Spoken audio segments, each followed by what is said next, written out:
نحمده ونصلي على رسوله الكريم اما بعد فاعوذ بالله من الشيطان الرجيم بسم الله الرحمن الرحيم رب اشرح لي صدري ويسر لي امري واحلل عقدة من لساني يفقهوا قولي واجعل لي وزيرا من اهلي كي نسبحك كثيرا ونذكرك كثيرا انك كنت بنا بصيرا رب يسر ولا تعسر وتمم بالخير وما توفيقي الا بالله۔ الحمدللہ، اللہ کی رحمت اور اس کی توفیق سے آج ہم 26ویں پارے کا آغاز کریں گے۔ اپنی نیتوں کو اللہ کے لیے خالص کر لیجئے، کیونکہ بعض سلف صالحین نے بتایا ہے کہ بسا اوقات ایک چھوٹا عمل نیت کی بدولت عظیم اور بڑا ہو جاتا ہے، اور بسا اوقات ایک بڑا عمل نیت کی بدولت چھوٹا ہو جاتا ہے۔ اور یحییٰ ابن کثیر رحمۃ اللہ علیہ فرماتے ہیں، اے لوگو، نیتوں کو اچھی طرح سیکھو، کیونکہ نیت عمل کے مقابلے میں زیادہ مؤثر ہے۔ تو اچھی سی نیت کیجئے تاکہ ہماری یہ چھوٹی چھوٹی نیکیاں اللہ کی بارگاہ میں عظیم ہو جائیں اور قدر پا جائیں۔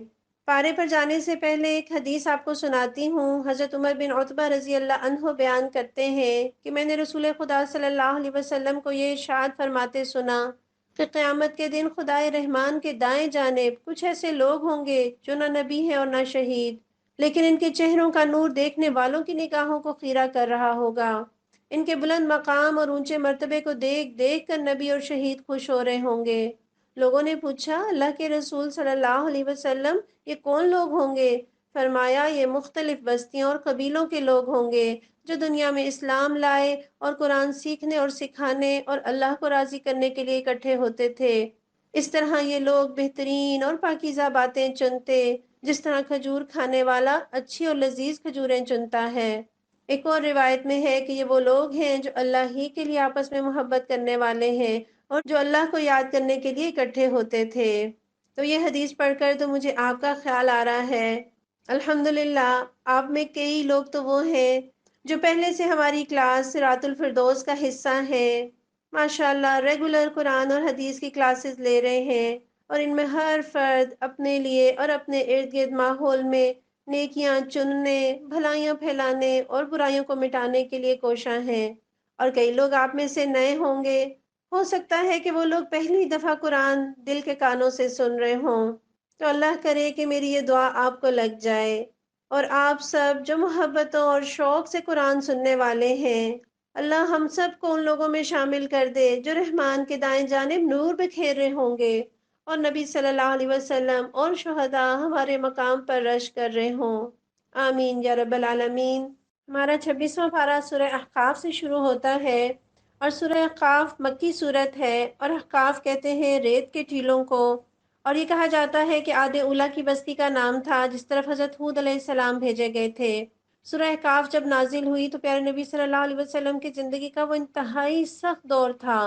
3 سالوں سے آپ تصور کیجئے، 1 مہینہ نہیں، 2 مہینے نہیں، پورے 3 سال سے قریش اور ان کے سارے قبیلوں نے مل کر بنو ہاشم اور مسلمانوں کا مکمل بائیکاٹ کر رکھا تھا، گویا مکمل لاک ڈاؤن تھا۔ حضور صلی اللہ علیہ وسلم اپنے خاندان اور اپنے ساتھیوں کے ساتھ شیب ابی طالب میں محصور تھے، اور قریش کے لوگوں نے ہر طرف سے ناکہ بندی کر رکھی تھی، کسی جگہ سے کوئی رسد، کوئی مدد اندر نہیں پہنچ سکتی تھی۔ صرف حج کے زمانے میں یہ محصورین تھوڑا بہت باہر نکلتے اور خریداری کرتے، لیکن اس پر بھی اگر ابو لہب دیکھتا کہ وہ کچھ خریداری کرنا چاہ رہے ہیں تو پکار کر تاجروں سے کہہ دیتا کہ جو چیز یہ خریدنا چاہیں اس کی قیمت اتنی زیادہ بتاؤ کہ یہ نہ خرید سکیں، پھر میں یہ چیز تم سے خرید لوں گا اور تمہارا نقصان نہیں ہونے دوں گا۔ مسلسل 3 سال کے اس بائیکاٹ نے، لاک ڈاؤن نے مسلمانوں کی کمر توڑ کر رکھ دی تھی۔ ایسے ایسے سخت وقت گزرے کہ جس میں بسا اوقات گھاس اور پتے کھانے کی نوبت آ جاتی۔ تصور تو کیجئے، ان لوگوں میں بزرگ بھی ہیں، عورتیں بھی ہیں، شیخ خوار بچے بھی ہیں۔ جب بچے بلک بلک کر روتے اور کفار کو ان کی آوازیں آتی تو وہ خوش ہوتے، اور اللہ کا کرنا یہ ہوا کہ جس سال یہ محاصرہ ختم ہوا تو آپ صلی اللہ علیہ وسلم کے چچا ابو طالب، جو 10 سال سے آپ کی ڈھال بنے ہوئے تھے، وفات پا گئے، اور اس کے کچھ عرصہ بعد ہی حضرت خدیجہ رضی اللہ عنہا، آپ کی پیاری رفیقہ حیات، جنہوں نے نبوت کے آغاز سے لے کر مرتے دم تک نبی صلی اللہ علیہ وسلم کے لیے تسلی، ڈھارس، مالی مدد، اخلاقی مدد، جذباتی مدد فراہم کر رہی تھیں، وہ وفات پا گئیں۔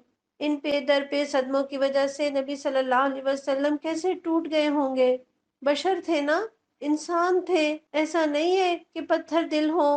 اور آپ صلی اللہ علیہ وسلم اس سال کو عام الحزن فرمایا کرتے، رنج اور غم کا سال کہا کرتے تھے۔ اور حضرت خدیجہ رضی اللہ عنہا اور حضرت ابو طالب کی وفات کے بعد کفار تو اس قدر دلیر ہو گئے کہ پہلے سے زیادہ آپ کو تنگ کرنے لگے، حتیٰ کہ آپ کا گھر سے باہر نکلنا بھی مشکل ہو گیا۔ اور انہی دنوں میں آپ نے ارادہ کیا کہ طائف جا کر لوگوں کو اسلام کی دعوت دیں، اور اگر وہ اسلام قبول نہ بھی کریں تو کم از کم اس بات پر ہی شاید تیار ہو جائیں کہ آپ کو وہاں رہ کر کام کرنے کا موقع دے دیں۔ اور سوچئے، اس وقت آپ صلی اللہ علیہ وسلم کے پاس کوئی سواری نہیں تھی، مکہ سے طائف تک کا سارا سفر آپ نے پیدل طے کیا۔ بعض روایات کے مطابق آپ تنہا تھے اور بعض کے مطابق آپ کے ساتھ صرف حضرت زید بن حارث رضی اللہ عنہ تھے۔ وہاں پہنچ کر آپ نے چند دن قیام کیا، ایک ایک سردار کے پاس جا کر بات کی، مگر انہوں نے نہ صرف آپ کی کوئی بات نہ مانی بلکہ آپ کو صاف نوٹس دے دیا کہ شہر سے نکل جائیں، کیونکہ انہیں ڈر لگ گیا تھا کہیں آپ کی تبلیغ سے ان کے نوجوان بگڑ نہ جائیں۔ مجبوراً آپ کو طائف چھوڑنا پڑا، اور جب آپ وہاں سے نکلے تو سرداروں نے اپنے لفنگوں کو آپ کے پیچھے لگا دیا، جو راستے کے دونوں طرف دور تک آپ پر آوازیں کستے، گالیاں دیتے، پتھر مارتے چلے گئے، یہاں تک کہ حضور صلی اللہ علیہ وسلم زخموں سے چور ہو گئے، آپ کی جوتیاں مبارک خون سے بھر گئیں۔ اس حالت میں آپ طائف کے باہر ایک باغ کی دیوار کے سائے میں بیٹھ گئے اور اپنے رب سے فریاد کرنے لگے، اے اللہ، میں تیرے ہی حضور اپنی بے بسی اور بے چارگی اور لوگوں کی نگاہ میں اپنی بے قدری کا شکوہ کرتا ہوں۔ اے ارحم الراحمین، تو ہی سارے کمزوروں کا رب ہے، میرا رب بھی تو ہی ہے۔ مجھے کس کے حوالے کر رہا ہے؟ یا کسی بیگانے کے جو میرے ساتھ سختی سے پیش آئے، یا دشمن کے جو مجھ پر قابو پا لے؟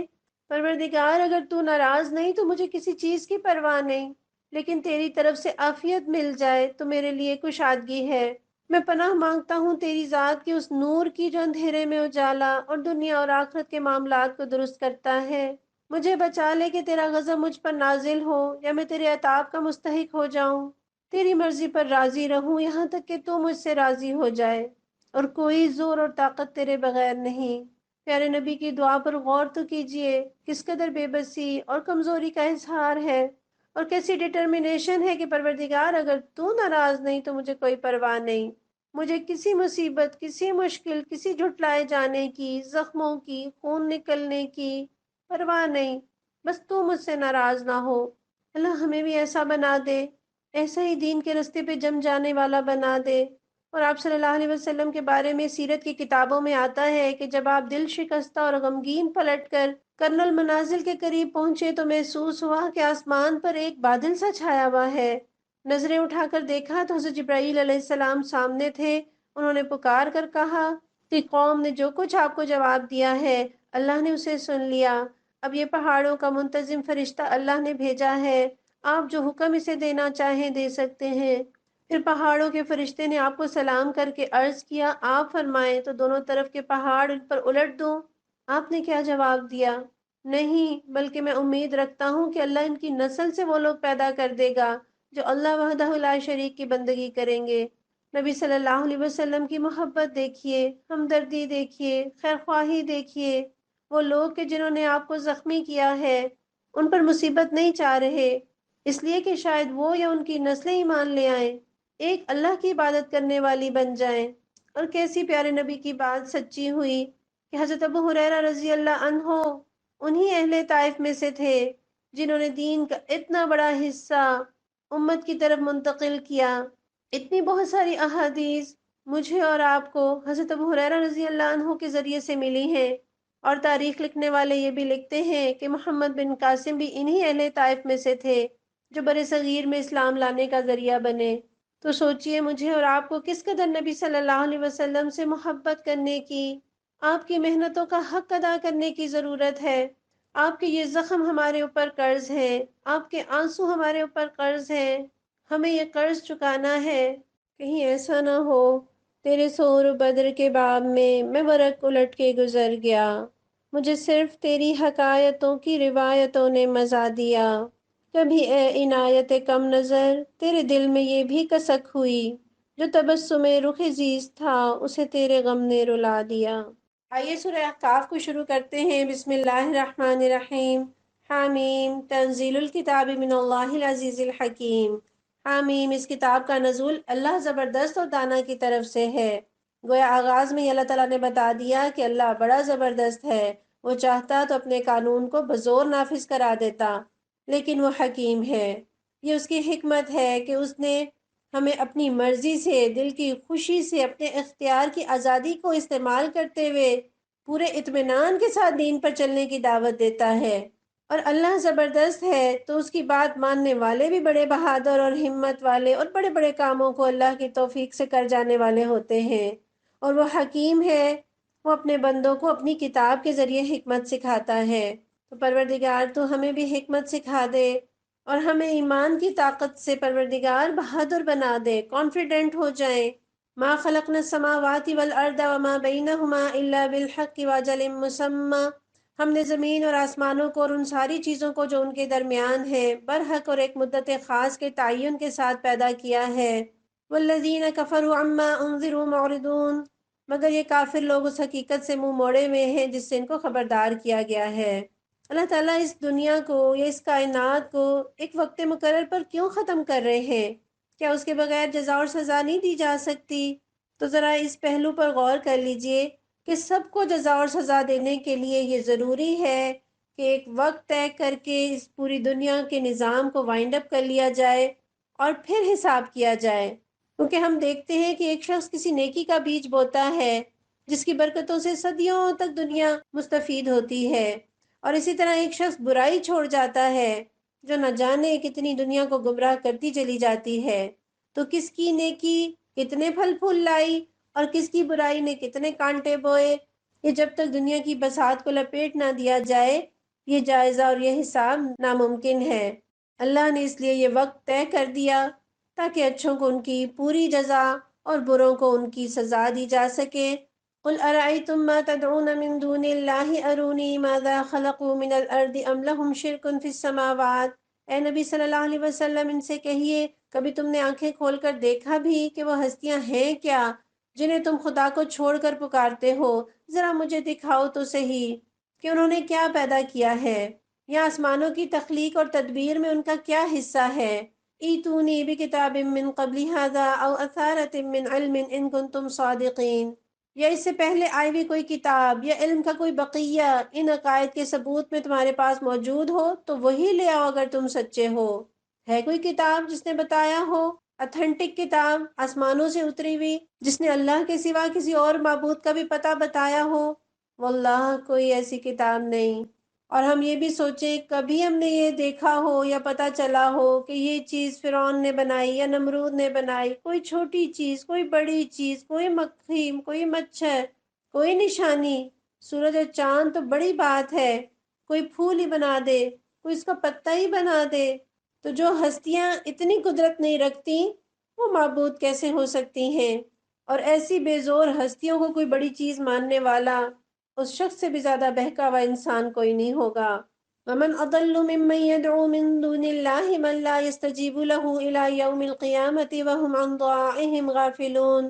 آخر اس شخص سے زیادہ بہکا ہوا انسان اور کون ہوگا جو اللہ کو چھوڑ کر ان کو پکارے جو قیامت تک اسے جواب نہیں دے سکتے، بلکہ اس سے بھی بے خبر ہیں کہ پکارنے والے ان کو پکار رہے ہیں، یعنی ان تک ان پکارنے والوں کی پکار سرے سے پہنچتی ہی نہیں، نہ وہ خود اپنے کانوں سے اسے سنتے ہیں، نہ انہیں کسی ذریعے سے یہ اطلاع ہی ملتی ہے کہ دنیا میں انہیں کوئی پکار رہا ہے۔ جن کو پکارا جا رہا ہے اگر وہ بت ہیں تو وہ تو ویسے ہی بے خبر ہیں، اور جو قبروں کے اندر مدفون ہیں اور جو نیک لوگ تھے وہ تو ساری عمر اللہ سے مانگنا سکھاتے سکھاتے اس دنیا سے گزر گئے، اور اگر کوئی ایسے کو پکارے جو خود گمراہ ہو، خود بگڑا ہوا ہو اور دوسروں کو بگاڑ کر دنیا سے رخصت ہوا ہو، تو ایسے لوگ تو اللہ کے ہاں حوالات میں بند ہیں جہاں دنیا کی کوئی آواز انہیں نہیں پہنچتی، اور اللہ اور اس کے فرشتے بھی انہیں یہ اطلاع نہیں پہنچاتے کہ تمہارا مشن دنیا میں خوب کامیاب ہو رہا ہے، لوگ تمہارے پیچھے تمہیں معبود بنائے بیٹھے ہیں۔ اللہ ان کو یہ خبریں پہنچا کر ہرگز خوش نہیں کرنا چاہتا۔ بس غور کرنے کی بات یہ ہے کہ اللہ بار بار شرک پر اظہار ناراضگی کرتے ہیں، توحید کے لیے دلائل دیتے ہیں، کتنے پیار سے مثالیں دے دے کر اللہ تعالیٰ سمجھاتے ہیں، اور یہاں یہ سمجھا دیا، دیکھو کس کو پکار رہے ہو، وہ بے خبر ہے، وہ غافل ہے، وہ جواب بھی نہیں دے سکتے، وہ تمہاری ضرورتوں کو پورا بھی نہیں کر سکتے۔ وہ اللہ چاہتے ہیں کہ مجھ سے مانگو تاکہ میں تمہیں دوں، تاکہ تم محروم نہ رہو۔ وَإِذَا حُشِرَ النَّاسُ كَانُوا لَهُمْ أَعْدَاءً وَكَانُوا بِعِبَادَتِهِمْ كَافِرِينَ۔ اور جب تمام انسان جمع کیے جائیں گے، اس وقت وہ اپنے پکارنے والوں کے دشمن اور ان کی عبادت کے منکر ہوں گے۔ وَإِذَا تُتْلَى عَلَيْهِمْ آيَاتُنَا بَيِّنَاتٍ قَالَ الَّذِينَ كَفَرُوا لِلْحَقِّ لَمَّا جَاءَهُمْ هَذَا سِحْرٌ مُبِينٌ۔ ان لوگوں کو جب ہماری صاف صاف آیات سنائی جاتی ہیں اور حق ان کے سامنے آ جاتا ہے، تو یہ کافر لوگ اس کے متعلق کہتے ہیں کہ یہ تو کھلا جادو ہے۔ ام یقولون افطرا، کیا ان کا کہنا یہ ہے کہ رسول نے اسے خود گھڑ لیا ہے؟ قل ان افتریتہ فلا تملکون لی من اللہ شیئا، ان سے کہیے اگر میں نے اسے خود گھڑ لیا ہے تو تم مجھے خدا کی پکڑ سے کچھ بھی نہ بچا سکو گے۔ هو اعلم بما تفیضون فیہ، جو باتیں تم بناتے ہو اللہ ان کو خوب جانتا ہے۔ کفا بہ شہیدا بینی و بینکم، میرے اور تمہارے درمیان وہی گواہی دینے کے لیے کافی ہے۔ وہو الغفور الرحیم، اور وہ بڑا درگزر کرنے والا اور رحیم ہے۔ مخالفین نے قرآن کو جادو کیوں کہا؟ اور دراصل یہ تو قرآن کی خوبی ہے کہ وہ دلوں میں ایسی ٹھنڈک لے کر اترتا ہے کہ بس پھر دنیا اس کے سامنے اپنی حیثیت کھو دیتی ہے۔ پھر وہ اللہ کی محبت میں اپنوں سے، غیروں سے بھی لڑ جاتا ہے اور ان سے جڑ جاتا ہے جو اس کی طرح اس ایمان کا مزہ چکھ چکے ہوں۔ لیکن چونکہ ان لوگوں نے خود نہ ماننے کا تہیہ کر لیا تھا، اس لیے قرآن کی اس خوبی کو بھی برے انداز میں پیش کرتے ہیں کہ اس قرآن پر چلنے والے تو اپنے کسی رشتہ دار کی بھی پرواہ نہیں کرتے، ان سے کٹ جاتے ہیں۔ پھر اس سے بھی بھونڈا اعتراض انہوں نے یہ کیا کہ معاذ اللہ، اللہ کے نبی صلی اللہ علیہ وسلم نے یہ قرآن خود گھڑا ہے، حالانکہ آپ صلی اللہ علیہ وسلم امی تھے، پڑھنا لکھنا تک نہیں جانتے تھے۔ تو جو شخص پڑھنا لکھنا بھی نہ جانتا ہو، کیا وہ اس قدر فصیح و بلیغ کلام، اس قدر بہترین باتیں، یہ 30 پارے وہ لکھ سکتا ہے، وہ دے سکتا ہے؟ اور جب بگاڑ اس حد تک چلا جائے تو ایسے معاملات کو اللہ کے حوالے کر کے بحث کو ختم کر دینا چاہیے۔ اسی لیے اللہ تعالیٰ نے سکھایا کہ ان سے کہہ دیجئے کہ میرے اور تم لوگوں کے درمیان اللہ کی گواہی کافی ہے۔ پھر اللہ تعالیٰ نے فرمایا کہ انہیں بتا دو، قُلْ مَا كُنْتُ بِدْعًا مِّنَ الرُّسُلِ وَمَا أَدْرِي مَا يُفْعَلُ بِي وَلَا بِكُمْ، ان سے کہیے میں کوئی نرالا رسول تو نہیں ہوں، میں نہیں جانتا کل تمہارے ساتھ کیا ہونا ہے اور میرے ساتھ کیا۔ آپ تو نہیں جانتے تھے۔ آپ دیکھیے طائف آپ کتنی امیدیں لے کر گئے، لیکن نہیں معلوم تھا کہ ان لوگوں نے کیا جواب دینا ہے۔ پتہ ہوتا تو اتنا تھکا دینے والا اتنا طویل سفر کیوں کرتے۔ ان اتبع الا ما یوحى الی وما انا الا نذیر مبین، میں تو صرف اس وحی کی پیروی کرتا ہوں جو میرے پاس بھیجی جاتی ہے، اور میں ایک صاف صاف خبردار کر دینے والے کے سوا اور کچھ نہیں ہوں۔ نبی صلی اللہ علیہ وسلم کی عاجزی دیکھیے کہ میری کوئی حیثیت نہیں، میں تو رب کا کلام تم لوگوں تک پہنچاتا ہوں، میں تو بس اس وحی کی پیروی کرتا ہوں، میں تو صرف پیغام پہنچا دینے والا ہوں۔ اللہ ہمیں بھی عاجزی سکھا دے۔ قل ارأیتم، اے نبی صلی اللہ علیہ وسلم ان سے کہیے کبھی تم نے دیکھا یا کبھی تم نے سوچا، ان کان من عند اللہ، اگر یہ اللہ ہی کی طرف سے ہوا، وکفرتم بہ، اور تم نے اس کا انکار کر دیا، تو تمہارا کیا انجام ہوگا۔ وشہد شاہد من بنی اسرائیل علی مثلہ فآمن واستکبرتم، اور اس جیسے ایک کلام پر تو بنی اسرائیل کا ایک گواہ شہادت بھی دے چکا ہے، وہ ایمان لے آیا اور تم اپنے گھمنڈ میں پڑے رہے۔ ان اللہ لا یہدی القوم الظالمین، ایسے ظالموں کو اللہ ہدایت نہیں دیا کرتا۔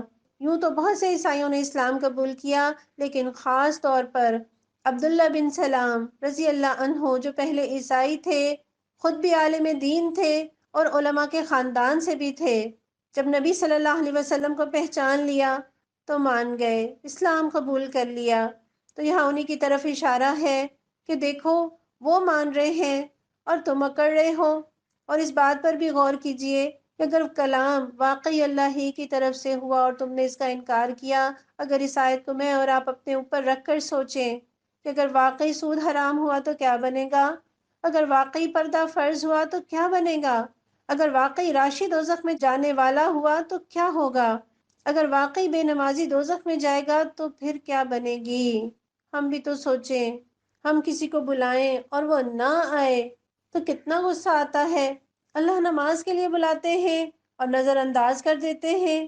بڑی ہستی کا حکم بھی بڑا ہوا کرتا ہے، اور ہم یہ نہیں کہہ سکتے کہ میں تو اتنے حکم مانتی ہوں، اگر ایک نہیں مانا تو کیا ہوا۔ یہ معاملہ کسی بھی ریاست کے ساتھ کر کے دیکھ لیجئے کہ آپ کے قوانین میں سے ہم 10 میں سے 9 تو مانیں گے، ایک نہیں مانیں گے، ریڈ لائٹ پہ گاڑی نہیں روکیں گے، بس باقی ہم سارے ٹیکسز بھی پے کریں گے اور سارے قوانین کو فالو کریں گے، تو کیا ریاست آپ کو چھوڑ دے گی اس ایک قانون شکنی پر؟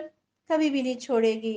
تو اللہ جو اتنا بڑا حاکم ہے، اتنا بڑا بادشاہ ہے، اور اس کے اتنے احسانات اور اس کی اتنی نعمتیں اور اس کے کلام کا اور اس کے احکامات کا، اس میں سے کسی ایک حکم کا بھی انکار کر دیا تو ڈرنا چاہیے۔ اللہ ہمیں اپنے حکموں پر چلنے والا بنا دے۔ وقال الذين كفروا للذين آمنوا لو كان خيرا ما سبقونا إليه، جن لوگوں نے ماننے سے انکار کر دیا ہے وہ ایمان لانے والوں کے متعلق کہتے ہیں کہ اگر اس کتاب کو مان لینا کوئی اچھا کام ہوتا تو یہ لوگ اس معاملے میں ہم سے سبقت نہ لے جا سکتے تھے۔ وَإِذْ لَمْ يَهْتَدُوا بِهِ فَسَيَقُولُونَ هَذَا إِفْكٌ قَدِيمٌ، چونکہ انہوں نے اس سے ہدایت نہ پائی اس لیے اب یہ ضرور کہیں گے کہ یہ تو پرانا جھوٹ ہے۔ وَمِن قَبْلِهِ كِتَابُ مُوسَىٰ إِمَامًا وَرَحْمَةً، حالانکہ اس سے پہلے موسیٰ علیہ السلام کی کتاب رہنما اور رحمت بن کر آ چکی ہے۔ وَهَذَا كِتَابٌ مُصَدِّقٌ لِّسَانًا عَرَبِيًّا لِّيُنذِرَ الَّذِينَ ظَلَمُوا، اور یہ کتاب اس کی تصدیق کرنے والی زبان عربی میں آئی ہے تاکہ ظالموں کو متنبہ کر دے، وَبُشْرَىٰ لِلْمُحْسِنِينَ، اور نیک روش اختیار کرنے والوں کو بشارت دے دے۔ إِنَّ الَّذِينَ قَالُوا رَبُّنَا اللَّهُ ثُمَّ اسْتَقَامُوا فَلَا خَوْفٌ عَلَيْهِمْ وَلَا هُمْ يَحْزَنُونَ، یقیناً جن لوگوں نے کہہ دیا کہ اللہ ہی ہمارا رب ہے، پھر اس پر جم گئے، ان کے لیے نہ کوئی خوف ہے اور نہ وہ غمگین ہوں گے۔ أُولَٰئِكَ أَصْحَابُ الْجَنَّةِ خَالِدِينَ فِيهَا، ایسے سب لوگ جنت میں جانے والے ہیں جہاں وہ ہمیشہ رہیں گے۔ جزاء بما كانوا يعملون، اپنے ان اعمال کے بدلے میں جو وہ دنیا میں کرتے رہے ہیں۔ اللہ تعالیٰ بار بار اس مضمون کو لا رہے ہیں کہ تم قرآن پڑھ رہے ہو، تم نے دین سیکھنا شروع کیا ہے، دین پر چلنا شروع کیا ہے، تو اے میرے بندو ایسا نہ ہو کہ اس دین کو چھوڑ بیٹھو، کوئی مشکل آئے، کوئی پریشانی آئے، کسی کے ماتھے پہ بل آیا اور تم دین چھوڑ بیٹھے، یا نفس کا تقاضا سامنے آیا اور تم پھسل گئے، کہیں ایسا نہ ہو۔ دیکھو اس دین پر جم جانا، اس رستے پہ جم جانا، اور جمنے والے ہی منزل کو پہنچتے ہیں، جو رستہ چھوڑ دے وہ منزل پر نہیں پہنچا کرتے۔ اور کیا میں اور آپ کسی ایسے ملازم کو پسند کرتے ہیں جو بار بار چھٹی کرے، کہ کسی ایسے میز کو ہم استعمال کرتے ہیں، یا کسی ایسی کرسی پر ہم بیٹھتے ہیں جو ہل رہی ہو، کسی بھی وقت گر سکتی ہو؟ تو اللہ کو ایسے لوگ کیسے پسند آئیں گے جو ہر تھوڑی دیر بعد دین کا رستہ چھوڑ دیں، پھر دین کے رستے پر آ جائیں، پھر چھوڑ دیں، پھر آ جائیں، پھر چھوڑ دیں۔ اللہ کو تو ٹھکے ہوئے لوگ پسند ہیں۔ آپ نے ایک حدیث پڑھی ہوگی جس کا مفہوم ہے، پیارے نبی فرماتے ہیں کچھ لوگ مساجد کے کھونٹے ہوتے ہیں، یعنی وہ مستقل جمے ہوئے لوگ ہوتے ہیں، فرشتے ان کے ہم مجلس ہوتے ہیں، ہم نشین ہوتے ہیں، اگر کسی وجہ سے وہ غیر حاضر ہو جائیں تو انہیں تلاش کرتے ہیں، بیمار ہو جائیں تو عیادت کرنے جاتے ہیں، اگر کسی مشکل میں ہوں تو جا کر ان کی مدد کرتے ہیں۔ تو اللہ کو تو ایسے لوگ پسند ہیں، اور ایسے لوگوں سے پھر فرشتے محبت کرتے ہیں، ان کے کام کرتے ہیں، ان کی مدد کرتے ہیں۔ بس اللہ کے رستے میں جم جائیں، اور یقیناً آپ نے بہت ساری نیکیوں کا ارادہ کیا ہوگا، نیت کی ہوگی، ڈٹ جائیے، جم جائیے، ابھی سے طے کر لیجئے کہ اب یہ راستہ نہیں چھوڑنا۔ مالی پودا لگائے اور رکھوالی چھوڑ دے، پانی نہ دے تو سوچے پودا کتنے عرصے میں جل جائے گا، دنوں میں جل جائے گا۔ اسی طرح ایمان کا بیج دل میں بویا ہے، اگر اس کی آبیاری نہ کی، اگر اسے مسلسل قرآن کے ذریعے سے پانی نہ دیا، اس کی حفاظت نہ کی تو کیا ہوگا؟ یہ کم بھی ہو سکتا ہے، یہ ختم بھی ہو سکتا ہے۔ ہمیں اس کی حفاظت کرنی ہے اور اسے مسلسل قرآن کا پانی دینا ہے۔ اور اللہ نے دین پر جمنے کا رزلٹ کیا بتایا؟ کہ کوئی خوف نہیں ہوگا، کوئی غم نہیں ہوگا، ٹینشن فری لائف۔ تو جو اللہ کا ہو جائے واقعی اسے کیا ڈر؟ اور دنیا کو دیکھیے، دنیا ترس رہی ہے بے غم زندگی کو، کہ کوئی غم نہ ہو، کوئی فکر نہ ہو۔ اس لیے کبھی سیر کو جاتے ہیں، کبھی سی سائڈ پہ جاتے ہیں، کبھی ڈائن آؤٹ کے لیے جاتے ہیں، لیکن بے غم زندگی ملی تو کس کو ملی؟ حضرت ابو بکر رضی اللہ عنہ کو، حضرت عمر رضی اللہ عنہ کو۔ اس واقعے سے اندازہ لگائیے کہ ایک شخص بہت دور سے آیا کہ حضرت عمر رضی اللہ عنہ کا شہرہ بہت سنا ہے، دیکھوں تو ان کو۔ مدینہ بھر میں اسے ڈھونڈتا رہا، اور اس کا خیال تھا کہ کوئی محل ہوگا، دربار ہوگا، خلافت کی مسند پر بیٹھے ہوں گے، مگر اسے ایسا کوئی منظر نظر نہیں آیا۔ پھر مسجد نبوی کے باہر دیکھا تو ایک شخص سو رہا تھا، اپنے بازو کا تکیہ بنائے ہوئے، اور سوتے ہوئے اس کے جسم کے کچھ حصے پر دھوپ آ رہی تھی اور کچھ پر چھاؤں۔ تو لوگوں سے پوچھا یہ کون ہے؟ تو کہنے والے نے کہا کیا نئے آئے ہو؟ یہ تو حضرت عمر رضی اللہ عنہ ہیں۔ وہ شخص حیران ہوا اور اس نے کہا تو اسی لیے اطمینان سے سو رہا ہے کہ تو نے عدل قائم کیا ہے، چین کی نیند آتی اسے ہے جو اللہ کے راستے پہ چلتا ہے، جو دین پر چلتا ہے۔ اور اگر دین کا کام کرتے ہوئے بھی اطمینان محسوس نہ ہو تو سوچ لیجئے کہیں گڑبڑ ہے۔ اللہ ہمیں دین کے رستوں پر جم جانے والا اور وہ اطمینان اور سکون عطا فرمائے جو اس کے نتیجے میں حاصل ہوتا ہے۔ وَوَصَّيْنَا الْإِنسَانَ بِوَالِدَيْهِ إِحْسَانًا، ہم نے انسان کو ہدایت کی کہ وہ اپنے والدین کے ساتھ نیک برتاؤ کرے۔ حَمَلَتْهُ أُمُّهُ كُرْهًا وَوَضَعَتْهُ كُرْهًا، اس کی ماں نے مشقت اٹھا کر اسے پیٹ میں رکھا اور مشقت اٹھا کر ہی اس کو جنا۔ وَحَمْلُهُ وَفِصَالُهُ 30 شَهْرًا، اور اس کے حمل اور دودھ چھڑانے میں 30 مہینے لگ گئے۔ حَتَّى إِذَا بَلَغَ أَشُدَّهُ وَبَلَغَ 40 سَنَةً، یہاں تک کہ جب وہ اپنی پوری طاقت کو پہنچا اور 40 سال کا ہو گیا۔ وقال رب اوزعني ان اشكر نعمتك التي انعمت علي وعلى والدي وان اعمل صالحا ترضاه واصلح لي في ذريتي، اس نے کہا اے میرے رب مجھے توفیق دے کہ میں تیری ان نعمتوں کا شکر ادا کروں جو تو نے مجھے اور میرے والدین کو عطا فرمائی، اور ایسا نیک عمل کروں جس سے تو راضی ہو، اور میری اولاد کو بھی نیک بنا کر مجھے سکھ دے۔ انی تبت الیک وانی من المسلمین، میں تیرے حضور توبہ کرتا ہوں اور تابع فرمان مسلم بندوں میں سے ہوں۔ اولاد کے لیے والدین دونوں ہی کا درجہ بہت ہے، ان کی خدمت کرنی چاہیے، مگر ماں کا حق خدمت کے حوالے سے، اخلاقی حوالے سے اس لیے زیادہ ہے کہ وہ اولاد کے لیے زیادہ تکلیفیں اٹھاتی ہے، اور قرآن اس کا اقرار کرتا ہے کہ بڑی مشقت کا کام ہے پیٹ میں رکھنا، پھر موت کے دروازے سے گزر کر جنم دینا، یہ کوئی آسان نہیں، اور پھر ایک لمبے عرصے تک اسے خون جگر پلا پلا کر بڑا کرنا۔ اس لیے والدین کا حق تو مر کر بھی ختم نہیں ہوتا، اور ماں کی دنیا تو اس بچے کے گرد ہی گھومتی ہے۔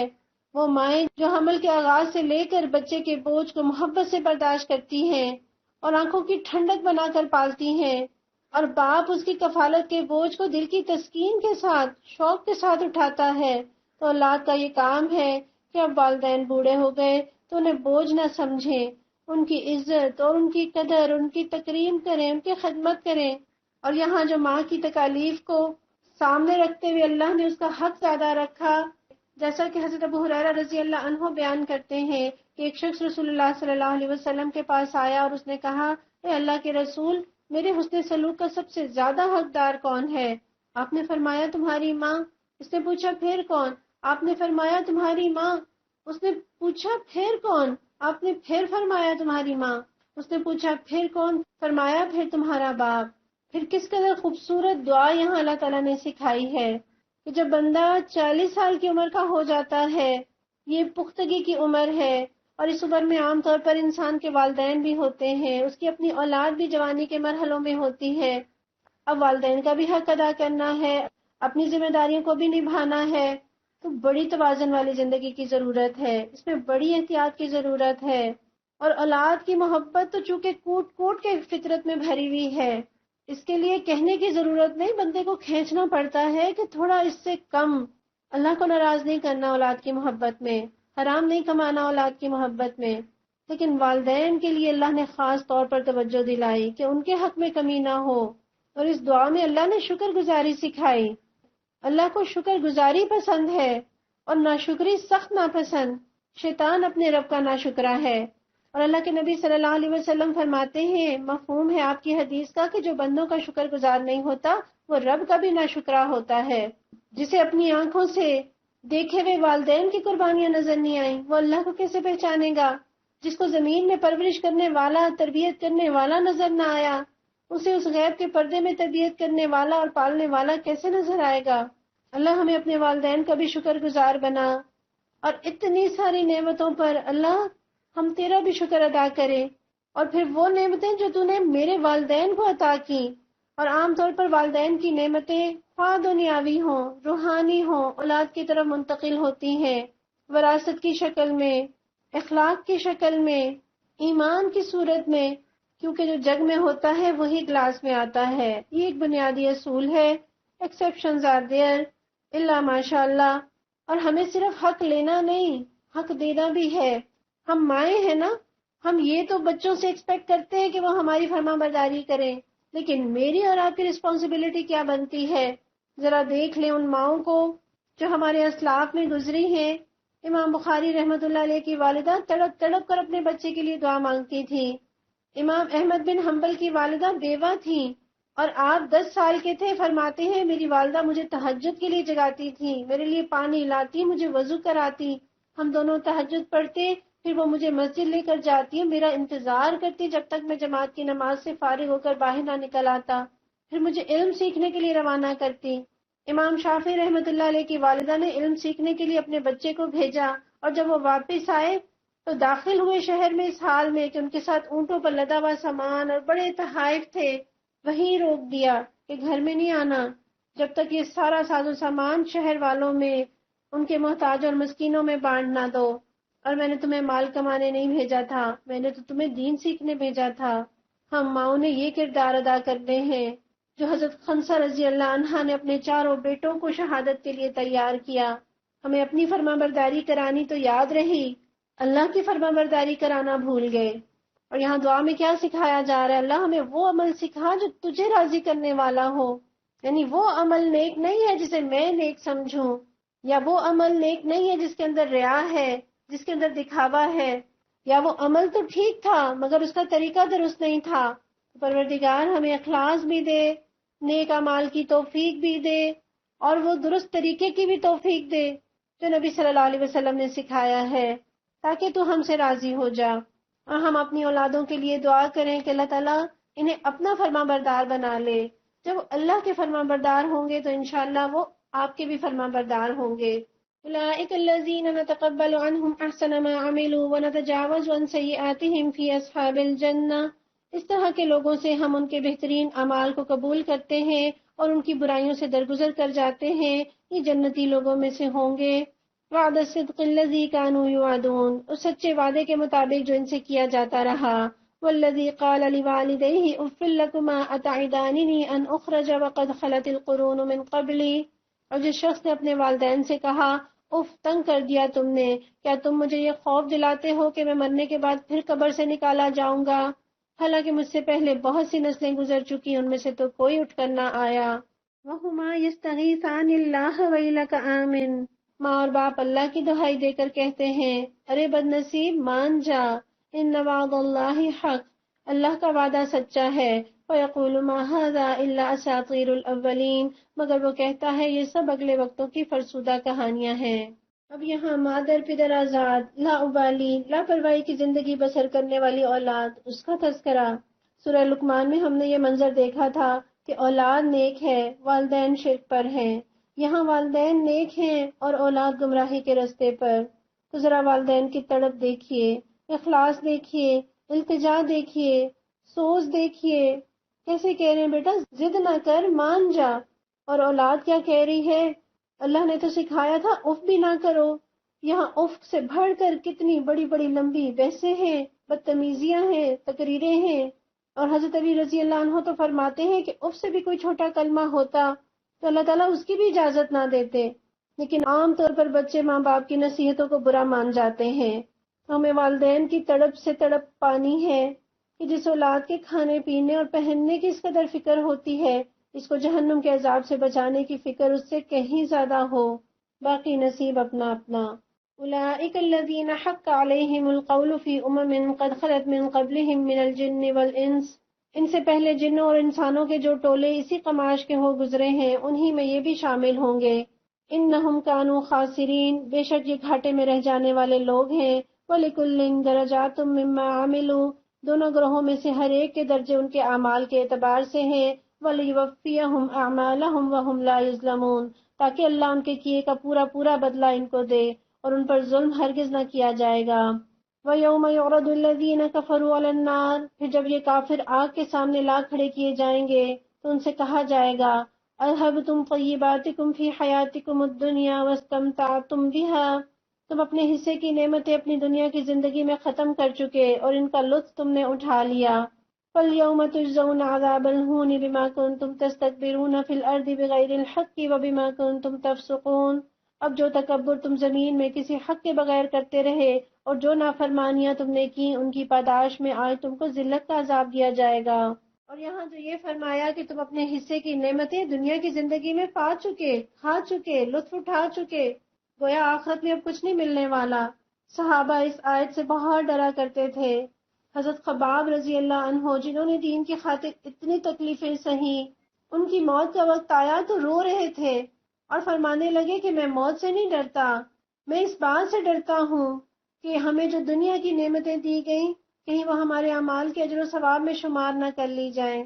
اسی طرح ایک مرتبہ حضرت عمر رضی اللہ عنہ کو کسی نے دودھ میں پانی ملا کر پیش کیا، پینے لگے تو رک گئے، پوچھا کیا ہوا تو کہنے لگے مجھے خیال آیا کہیں قیامت کے دن اللہ یہ نہ کہہ دے عمر تمہاری نیکیوں کے بدلے ہم نے شدید گرمی کی دوپہر میں تمہیں دودھ میں پانی ملا کر پلا دیا تھا۔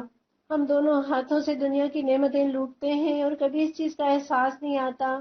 حضرت عبد الرحمن بن عوف رضی اللہ عنہ کے بارے میں آتا ہے ان کے سامنے کھانا لایا گیا، اس روز وہ روزے سے تھے۔ حضرت عبد الرحمن فرمانے لگے کہ حضرت مصعب بن عمیر رضی اللہ عنہ احد میں شہید ہوئے اور وہ مجھ سے بہتر تھے، ایک چادر میں انہیں کفن دیا گیا اور وہ چادر اتنی چھوٹی تھی کہ چادر سے سر ڈھانپتے تو پاؤں کھل جاتے اور پاؤں ڈھانپتے تو سر کھل جاتا۔ اور حضرت عبد الرحمن رضی اللہ عنہ نے یہ بھی فرمایا کہ حضرت حمزہ رضی اللہ عنہ شہید ہو گئے اور وہ بھی مجھ سے بہتر تھے، پھر دنیا ہم پر کھول دی گئی۔ یا انہوں نے یوں فرمایا کہ ہمیں خوب دنیا دی گئی، ہمیں خوف آنے لگا کہ ہمیں ہماری نیکیوں کا بدلہ دنیا ہی میں نہ دے دیا گیا ہو، پھر رونے لگے اور کھانا بھی نہ کھا سکے۔ اللہ ہمیں احساس دے دے اور اللہ ہمیں نیکیوں کا صلہ دنیا میں بھی عطا فرما اور آخرت میں بھی ہمیں اس کے اجر سے محروم نہ کرنا۔ وَاذْكُرْ أَخَا عَادٍ، ذرا انہیں عاد کے بھائی ہود علیہ السلام کا قصہ سنائیے۔ اذ انذر قومه بالاحقاف وقد خلت النذر من بین یدیہ ومن خلفہ، جبکہ انہوں نے احقاف میں اپنی قوم کو خبردار کیا تھا اور ایسے خبردار کرنے والے ان سے پہلے بھی گزر چکے تھے اور ان کے بعد بھی آتے رہے۔ اللہ تعبدوا الا اللہ، کہ اللہ کے سوا کسی کی بندگی نہ کرو۔ اللہ کرے کہ ہم بھی نبیوں کے اس پیغام کو دنیا میں عام کر دیں۔ انی اخاف علیکم عذاب یوم عظیم، مجھے تمہارے حق میں ایک بڑے ہولناک دن کے عذاب کا اندیشہ ہے۔ قالوا اجئتنا لتأفکنا عن آلہتنا، انہوں نے کہا کیا تو اس لیے آیا ہے کہ ہمیں بہکا کر ہمارے معبودوں سے برگشتہ کر دے؟ فأتنا بما تعدنا، اچھا تو لے آ اپنا وہ عذاب جس سے تو ہمیں ڈراتا ہے۔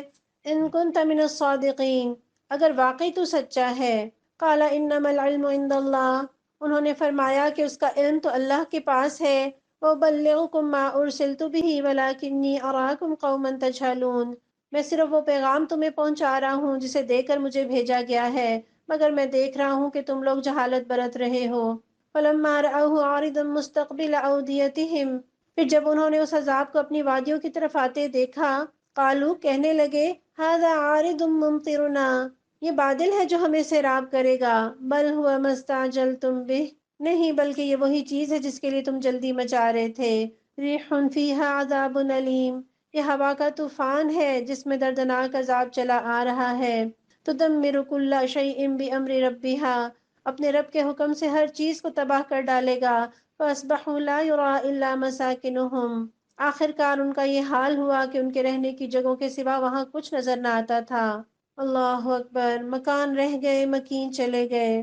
کذالک نجزی القوم المجرمین، اسی طرح ہم مجرموں کو بدلہ دیا کرتے ہیں۔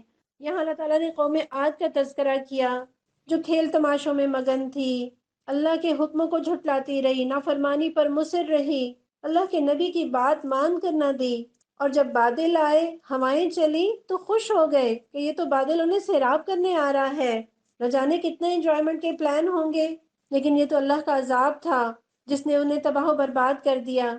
اسی لیے نبی صلی اللہ علیہ وسلم ذرا ہوا تیز چلتی اللہ کے خوف سے مسجد کی طرف لپکتے۔ سیدہ عائشہ رضی اللہ عنہا بیان کرتی ہیں کہ نبی صلی اللہ علیہ وسلم جب آسمان پر ابر دیکھتے تو پریشانی کے عالم میں ادھر ادھر چکر لگاتے، کبھی اندر آتے کبھی باہر جاتے، آپ کے چہرے کی رنگت بدل جاتی، پھر جب بارش ہونے لگتی تو آپ کی وہ کیفیت دور ہو جاتی۔ ایک مرتبہ سیدہ عائشہ رضی اللہ عنہا نے یہ بات پہچان کر آپ سے اس کی وجہ دریافت کی تو آپ نے فرمایا، میں نہیں جانتا، ممکن ہے یہ بادل بھی ویسا ہی ہو جس کے بارے میں قوم عاد نے کہا تھا۔ اور یہی سورہ احقاف کی آیت نمبر 24 نبی صلی اللہ علیہ وسلم نے تلاوت کی۔ سیدہ عائشہ رضی اللہ عنہا بیان کرتی ہیں کہ نبی صلی اللہ علیہ وسلم جب کبھی آسمان کے کناروں میں سے کسی کنارے سے ابر اٹھتا دیکھتے تو اپنے تمام کام چھوڑ دیتے اور یہ دعا پڑھتے: اللہم انی اعوذ بک من شر ما فیہ، اے اللہ میں تجھ سے اس برائی سے پناہ چاہتا ہوں جو اس کے اندر ہے۔ پھر اگر بادل چھٹ جاتا تو اللہ کی حمد و ثنا بیان کرتے، اور اگر برس جاتا تو یہ دعا پڑھتے: اللہم صیبا نافعا، اے اللہ اس بارش کو ہمارے لیے فائدہ مند بنا دے۔ وہ تو کافر ہے جو اللہ کی آیات سے بے غم ہلے گلے کا بندہ ہوتا ہے۔ مومن تو ذرا ذرا سی تبدیلی پر اللہ سے خیر کا طالب ہوتا ہے، اللہ کی ناراضگی سے پناہ مانگتا ہے۔ اور اس دور میں تو تباہی اور بربادی کی فلمیں نہیں بنتی تھیں، اور آج کتنے ہی ایسے عذاب کی فلمیں موجود ہیں، خواہ وہ سونامی کا ہو، خواہ وہ زلزلے کا ہو، خواہ وہ کسی جہاز کے گرنے کا ہو، اور ان آنکھوں دیکھی بربادیوں پر بھی انسان نصیحت نہیں پکڑتا۔ سب سے بڑی نشانی تو ایک معمولی سے وائرس نے جس طرح سے زندگی کو معطل کر دیا، جس نے کسی ایک بستی کو نہیں، کسی ایک قوم کو نہیں، پوری دنیا کو ہلا کر رکھ دیا، پھر بھی اللہ کی طرف نہیں پلٹتے، پھر بھی اللہ کی حدوں کو توڑنے سے باز نہیں آتے۔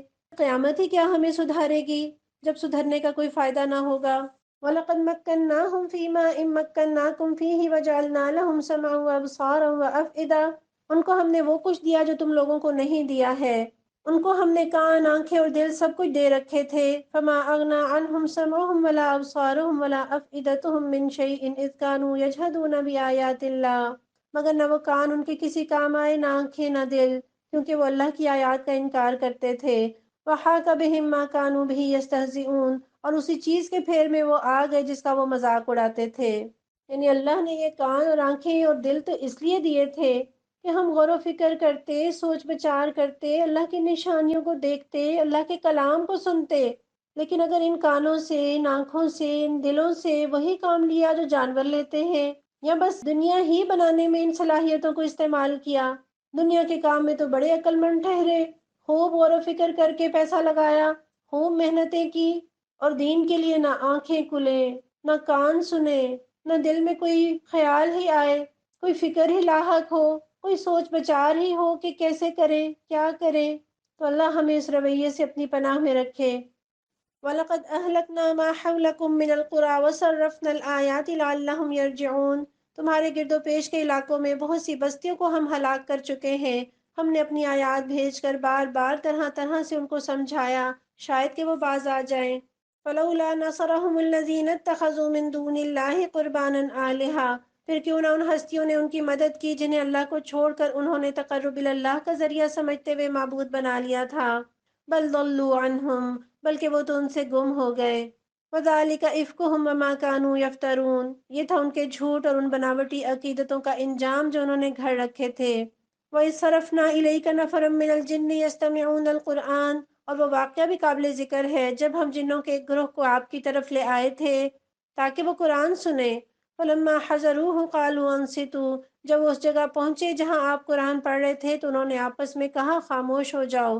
فَلَمَّا قُضِيَ وَلَّوْا إِلَىٰ قَوْمِهِم مُنذِرِينَ، پھر جب وہ پڑھا جا چکا تو وہ خبردار کرنے والے بن کر اپنی قوم کی طرف پلٹے۔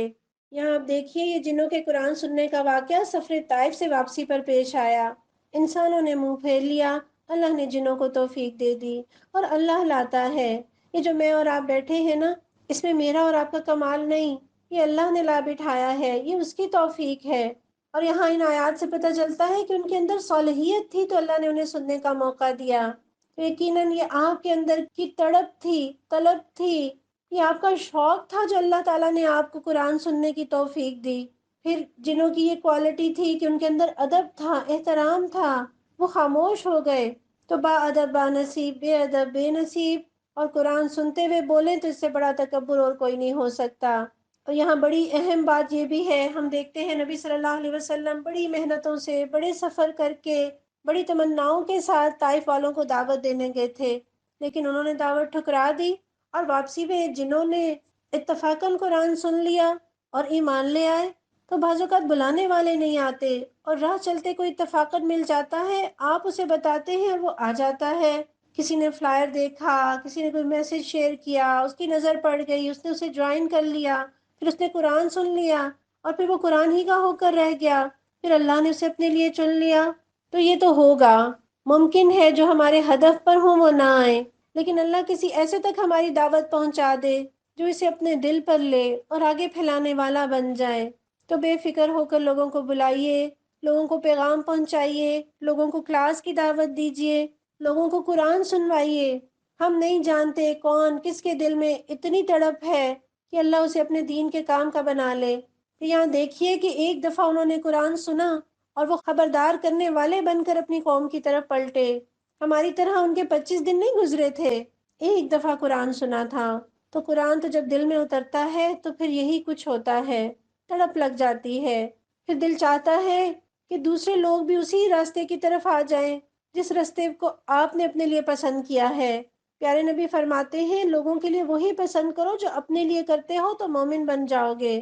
اور ہم نے اور آپ نے تو اپنے لیے قرآن سیکھنے اور سکھانے کو پسند کیا، قرآن سننے کو پسند کیا، تو ہمارے ایمان کا تقاضا ہے کہ ہم لوگوں کو، اپنے پیاروں کو اسی قرآن کی طرف بلائیں۔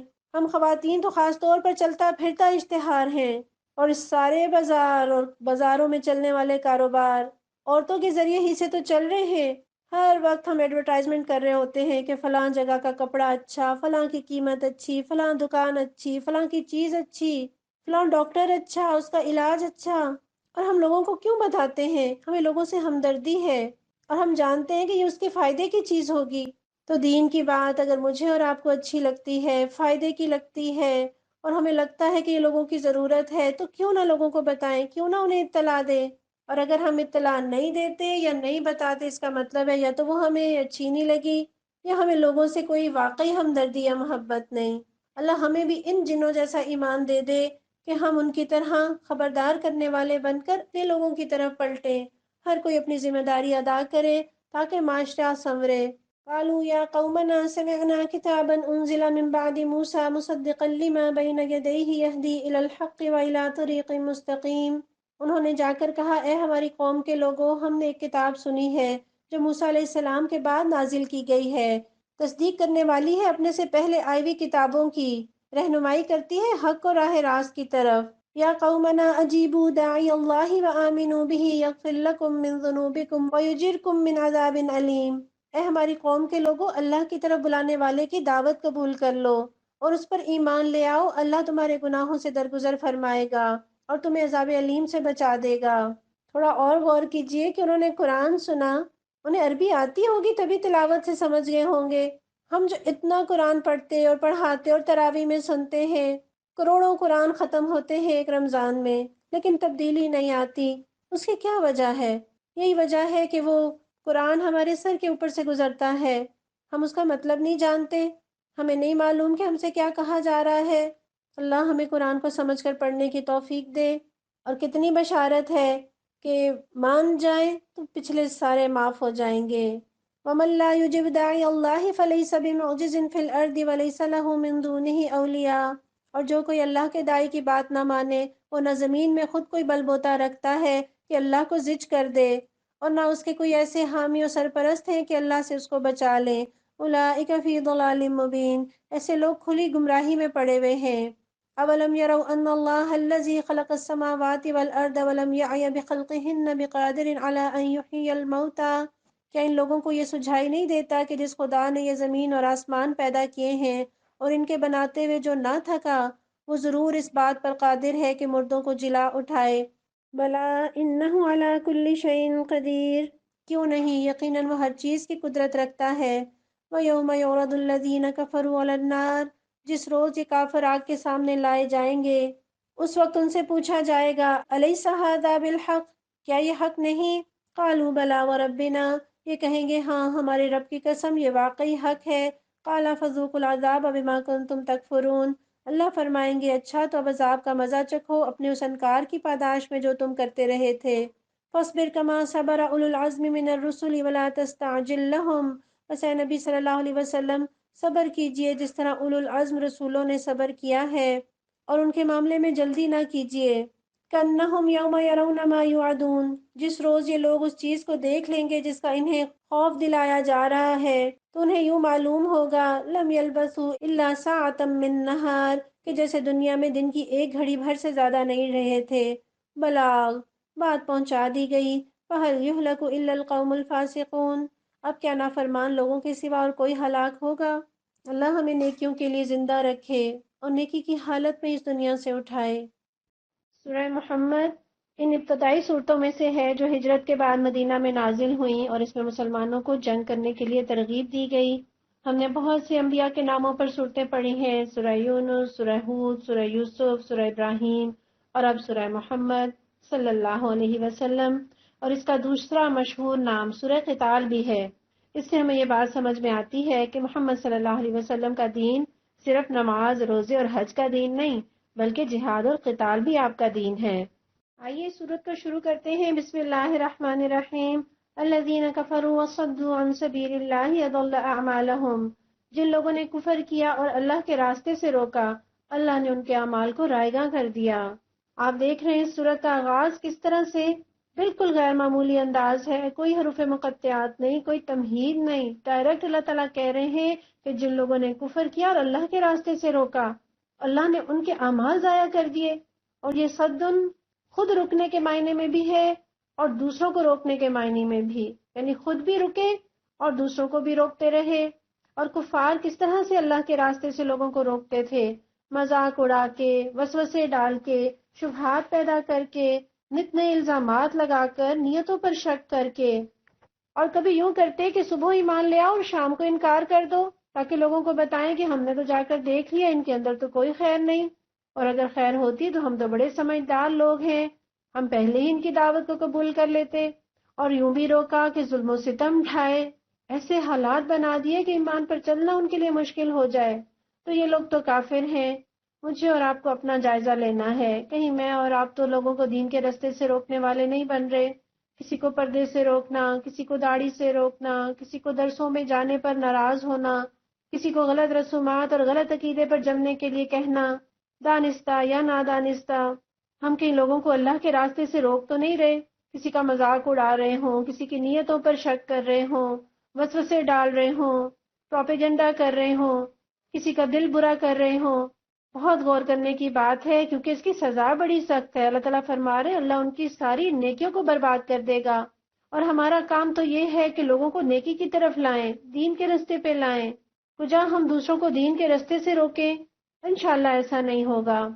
والذین آمنوا وعملوا الصالحات وآمنوا بما نزل علی محمد وهو الحق من ربهم، اور جو لوگ ایمان لائے اور جنہوں نے نیک عمل کیے اور اس چیز کو مان لیا جو محمد صلی اللہ علیہ وسلم پر نازل ہوئی ہے، وہ سراسر حق ہے ان کے رب کی طرف سے۔ کفر عنہم سیئاتہم واصلح بالہم، اللہ نے ان کی برائیاں ان سے دور کر دی اور ان کا حال درست کر دیا۔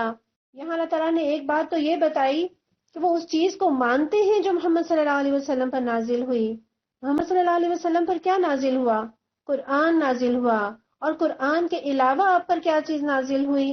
پیارے نبی صلی اللہ علیہ وسلم خود ارشاد فرماتے ہیں کہ بے شک مجھے قرآن کے ساتھ اس جیسی ایک اور چیز دی گئی ہے، یعنی نبی صلی اللہ علیہ وسلم کی سنت۔ اور اسی کے بارے میں آپ نے فرمایا کہ جس نے میری سنت سے منہ موڑا اس کا مجھ سے کوئی تعلق نہیں۔ گویا ہم قرآن کو سنت سے الگ نہیں کر سکتے۔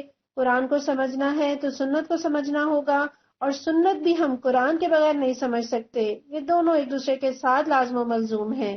اور یہاں اللہ تعالیٰ نے ان لوگوں کا تذکرہ کیا جو ظلم سہ رہے ہیں مگر نیکی پر قائم ہیں، اللہ نے ان کی ساری کوتاہیاں ان کے ایمان اور عمل صالح کی وجہ سے معاف کر دی۔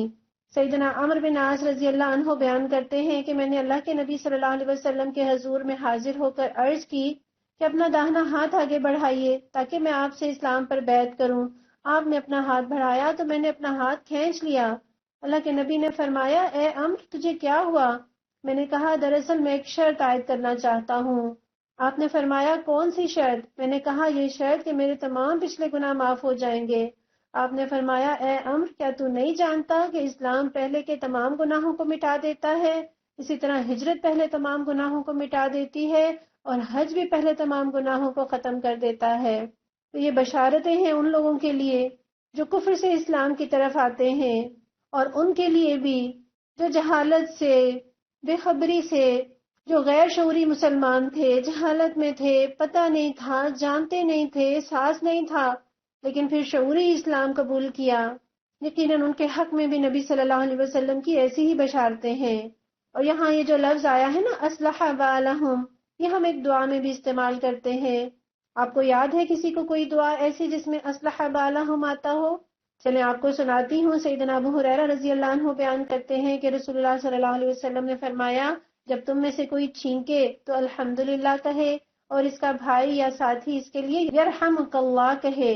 تو جب ساتھی یرحمک اللہ کہے تو اسے چھینکنے والے کو چاہیے کہ وہ یہ دعا پڑھے، یہدیکم اللہ ویصلح بالکم، اللہ تمہیں ہدایت دے اور تمہاری حالت سنوار دے. کتنا پیارا میرا اور آپ کا دین ہے. سراسر سلامتی، سراسر دعائیں، ایک دوسرے سے محبت، ایک دوسرے کی خیر خواہی. ذالک بأن الذین کفروا اتبعوا الباطل وأن الذین آمنوا اتبعوا الحق من ربهم، یہ اس لیے کہ کفر کرنے والوں نے باطل کی پیروی کی اور ایمان لانے والوں نے اس حق کی پیروی کی جو ان کے رب کی طرف سے آیا ہے. کذالک یضرب اللہ للناس امثالہم، اس طرح اللہ لوگوں کو ان کی ٹھیک ٹھیک حیثیت بتائے دیتا ہے. فَإِذَا لَقِيتُمُ الَّذِينَ كَفَرُوا فَضَرْبَ الرِّقَابِ، بس جب ان کافروں سے تمہاری مٹبھیڑ ہو تو پہلا کام گردنیں مارنا ہے. حَتَّى إِذَا أَثْخَنْتُمُوهُمْ فَشُدُّوا الْوَثَاقَ، یہاں تک کہ جب تم ان کو اچھی طرح کچل دو تب قیدیوں کو مضبوط باندھو. فَإِمَّا مَنًّا بَعْدُ وَإِمَّا فِدَاءً حَتَّى تَضَعَ الْحَرْبُ أَوْزَارَهَا، اس کے بعد تمہیں اختیار ہے کہ احسان کرو یا فدیے کا معاملہ کر لو تاکہ لڑائی اپنے ہتھیار ڈال دے. ذالک، یہ ہے تمہارے کرنے کا کام. وَلَوْ يَشَاءُ اللَّهُ لَانتَصَرَ مِنْهُمْ وَلَكِنْ لِيَبْلُوَ بَعْضَكُمْ بِبَعْضٍ، اللہ چاہتا تو خود ہی ان سے نمٹ لیتا، مگر یہ طریقہ اس نے اس لیے اختیار کیا ہے تاکہ تم لوگوں کو ایک دوسرے کے ذریعے سے آزمائے. وَالَّذِينَ قُتِلُوا فِي سَبِيلِ اللَّهِ فَلَنْ يُضِلَّ أَعْمَالَهُمْ، اور جو لوگ اللہ کی راہ میں مارے جائیں گے اللہ ان کے اعمال کو ہرگز ضائع نہ کرے گا. سَيَهْدِيهِمْ وَيُصْلِحُ بَالَهُمْ، وہ ان کی رہنمائی فرمائے گا، ان کا حال درست کر دے گا. وَيُدْخِلُهُمُ الْجَنَّةَ عَرَّفَهَا لَهُمْ، اور ان کو اس جنت میں داخل کرے گا جن سے انہیں واقف کرا چکا ہے. غزوہ بدر سے پہلے یہ آیتیں نازل ہوئیں تو اللہ تعالیٰ نے کیا تلقین کی کہ پہلی ترجیح کیا ہے؟ پہلی ترجیح ہے کفر کا خاتمہ، کفر کو پوری طرح کچل دو. اور اس کو اس مثال سے سمجھیں کہ اگر شیر کو زخمی کر کے چھوڑ دیا جائے تو وہ پہلے سے بھی زیادہ بپھر جاتا ہے. تو پہلا کام کیا ہے؟ گردنیں مارنا. یہ اللہ کے دین کا حکم ہے. اور ہم دیکھتے ہیں کہ 1.25 ارب مسلمان ہوں، 58 مسلم ریاستیں ہوں، جن کے پاس تیل کی دولت کے چشمے بھی ہوں، ایٹمی قوت کے بھی مالک ہوں، وسائل بھی ہوں، تو قوت اور طاقت پھر کس چڑیا کا نام ہے؟ کیوں ہم مغلوب ہو کر رہیں؟ کیوں ہم ذلیل ہو کر رہیں؟ کیوں کفر کو غالب ہونے دیں؟ اور یہاں فدیے کا بھی ذکر آیا، یعنی قیدیوں سے فدیہ لیا جائے. اور ہم یہ جانتے ہیں کہ نبی صلی اللہ علیہ وسلم نے وہ قیدی جو فدیہ نہیں دے سکتے تھے ان سے کہا کہ تم 10 لوگوں کو لکھنا پڑھنا سکھا دو تو تمہیں آزاد کر دیا جائے گا. تو پہلے بھی یہ فقرہ بولا تھا، پورے شرح صدر کے ساتھ دوبارہ یہ فقرہ بولتی ہوں کہ اللہ تعالیٰ نے کافروں کو دنیا کی تعلیم دینے پر ان کی جنت یعنی آزادی دے دی. تو کیا اللہ ایک مسلمان کو لوگوں کو دین کی تعلیم دینے پر ان کی جنت نہیں دے گا؟ انشاءاللہ ضرور دے گا، بس ہم دین سیکھنے اور سکھانے والے بن جائیں. پھر اللہ تعالیٰ نے فرمایا کہ اگر اللہ چاہتا تو خود ہی نمٹ لیتا، کفر کا خاتمہ کر دیتا، لیکن اس میں میری اور آپ کی آزمائش ہے، مسلمانوں کی آزمائش ہے. پھر اس آزمائش میں جو پورا اترے اس کے لیے اجر کیسا ہے، کیسی جنتیں ہیں. اور اللہ تعالیٰ نے بتایا کہ ان جنتوں سے وہ ان کو پہلے ہی واقف کرا چکا ہے. یعنی اللہ نے قرآن میں بتا دیا، حدیث میں بتا دیا کہ وہ جنت کیسی ہوگی. ایسا نہیں ہوگا کہ وہاں جنت میں جائیں اور آنکھیں پھٹی کی پھٹی رہ جائیں. معلوم تھا، ہم تو کتابوں میں پہلے ہی پڑھ آئے تھے، ہم نے تو لیکچر میں بھی سن لیا تھا، قرآن اور حدیث میں بھی ہم نے دیکھ لیا تھا کہ درخت ہوں گے، ان کے تنے سونے کے ہوں گے، گھر سونے اور چاندی کی اینٹوں سے بنے ہوں گے، دودھ کی نہریں ہوں گی، شراب کی نہریں، شہد کی نہریں بہ رہی ہوں گی. درختوں کا سایہ اتنا طویل ہوگا کہ ایک سوار 100 سال تک چلتا رہے، اس کا سایہ کبھی ختم نہیں ہوگا. پھر پھل بھی ہوں گے انواع اقسام کے، 70 جوڑے ہم نے پہنے ہوئے ہوں گے، سونے کے کنگن، تاج، ہیرے، موتی. یعنی یہ سارے مناظر دیکھ کر ان کی آنکھیں پھٹی کی پھٹی نہیں رہ جائیں گی. وہ جانتے ہوں گے کہ جنت کیسی ہے. اور اتنی بڑی جنت میں جس میں سب سے کم تر جنتی کی جو جنت ہے وہ اس دنیا کی ساری نعمتوں سے 10 گنا زیادہ ہوگی. تو تصور کیجئے کہ پھر وہ جنت کیسی ہوگی. اور اتنی بڑی جنت میں نہ وہ بھٹکیں گے، نہ کسی گوگل میپ کی ضرورت پیش آئے گی، نہ کسی سے راستہ معلوم کرنے کی ضرورت پڑے گی، نہ وہاں پہنچنے میں ہی غلطی کریں گے.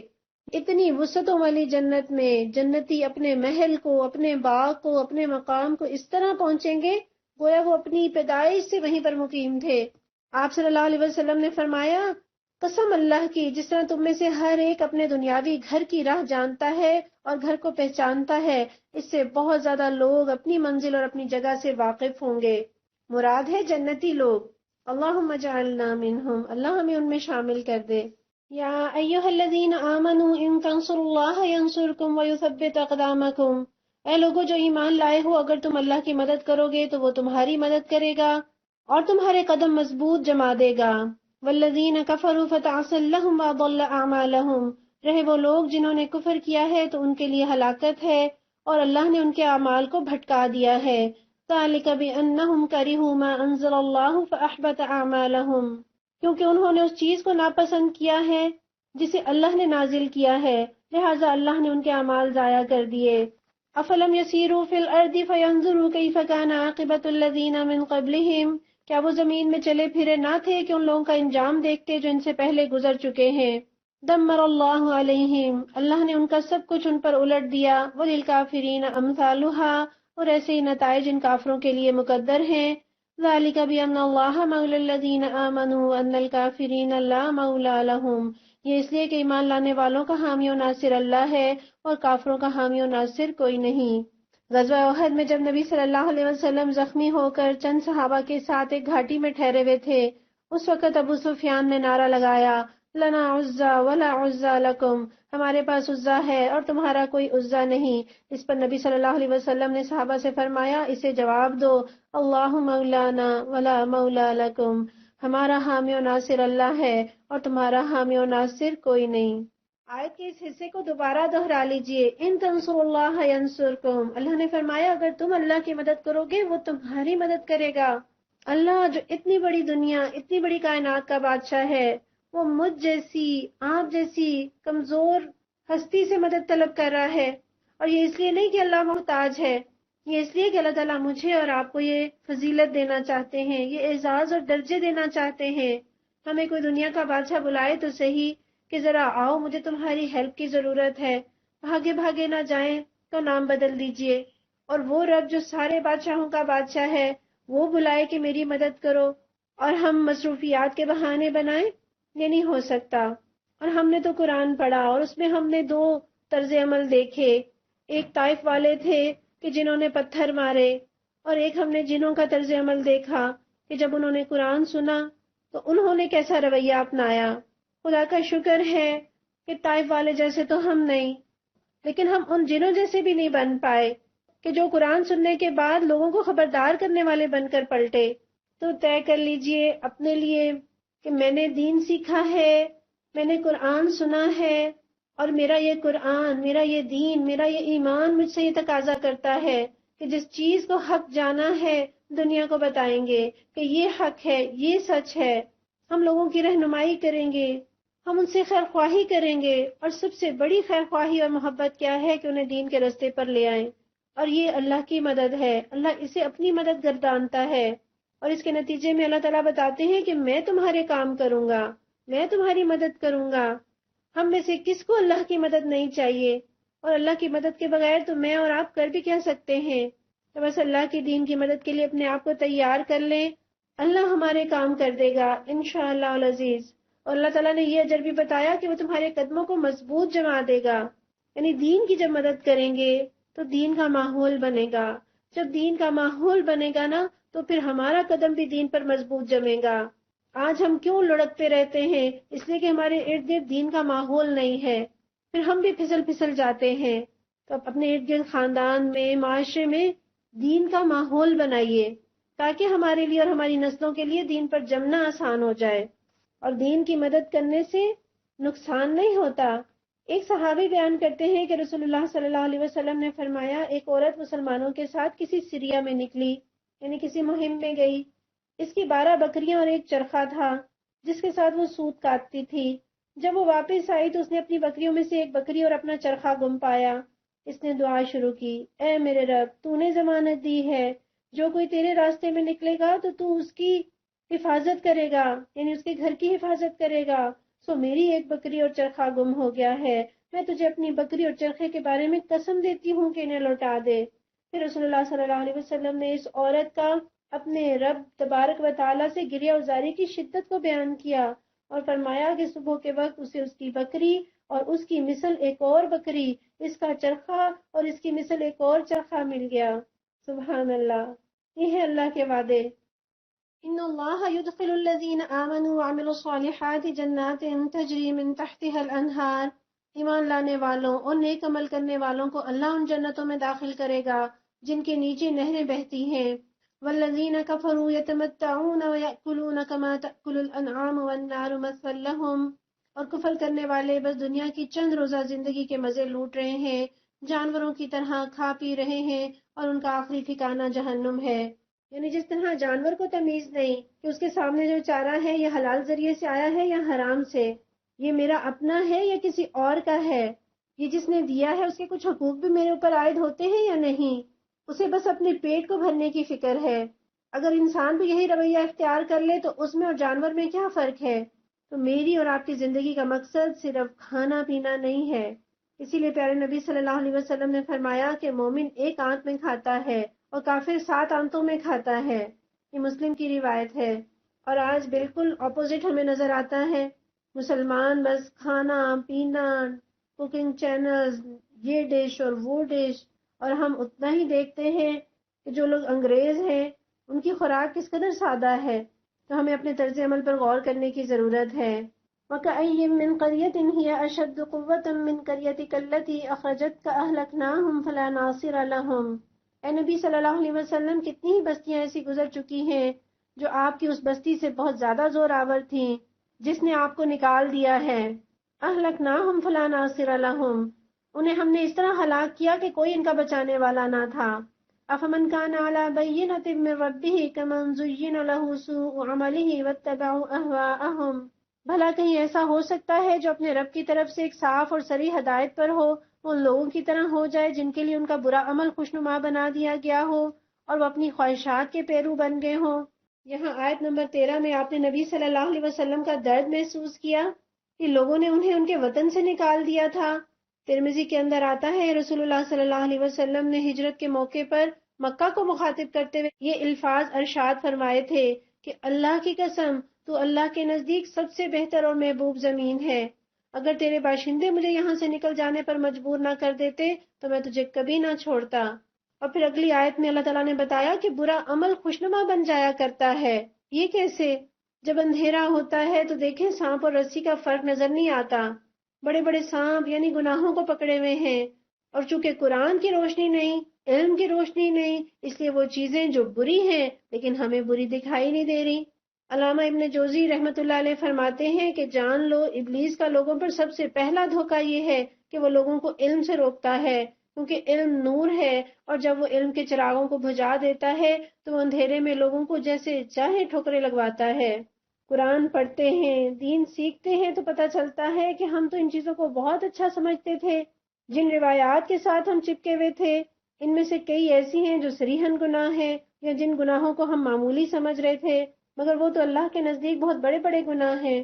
مثل الجنت التي وعد المتقون، پرہیزگاروں کے لیے جس جنت کا وعدہ کیا گیا ہے اس کی شان تو یہ ہے، فیہا انہار من ماء غیر آسن، کہ اس میں نہریں بہہ رہی ہوں گی نتھرے ہوئے پانی کی، وانہار من لبن لم یتغیر طعمہ، نہریں بہہ رہی ہوں گی ایسے دودھ کی جس کے مزے میں ذرا فرق نہ آیا ہوگا، وانہار من خمر لذۃ للشاربین، نہریں بہہ رہی ہوں گی ایسی شراب کی جو پینے والوں کے لیے لذیذ ہوگی، وانہار من عسل مصفی، نہریں بہہ رہی ہوں گی صاف شفاف شہد کی، وَلَهُمْ فِيهَا مِن كُلِّ الثَّمَرَاتِ وَمَغْفِرَةٌ مِّن رَّبِّهِمْ، اس میں ان کے لیے ہر طرح کے پھل ہوں گے اور ان کے رب کی طرف سے بخشش۔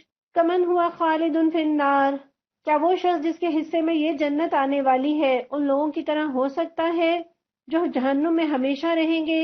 وَسُقُوا مَاءً حَمِيمًا، جنہیں ایسا گرم پانی پلایا جائے گا، فَقَطَّعَ أَمْعَاءَهُمْ، جو ان کی آنتیں تک کاٹ دے گا۔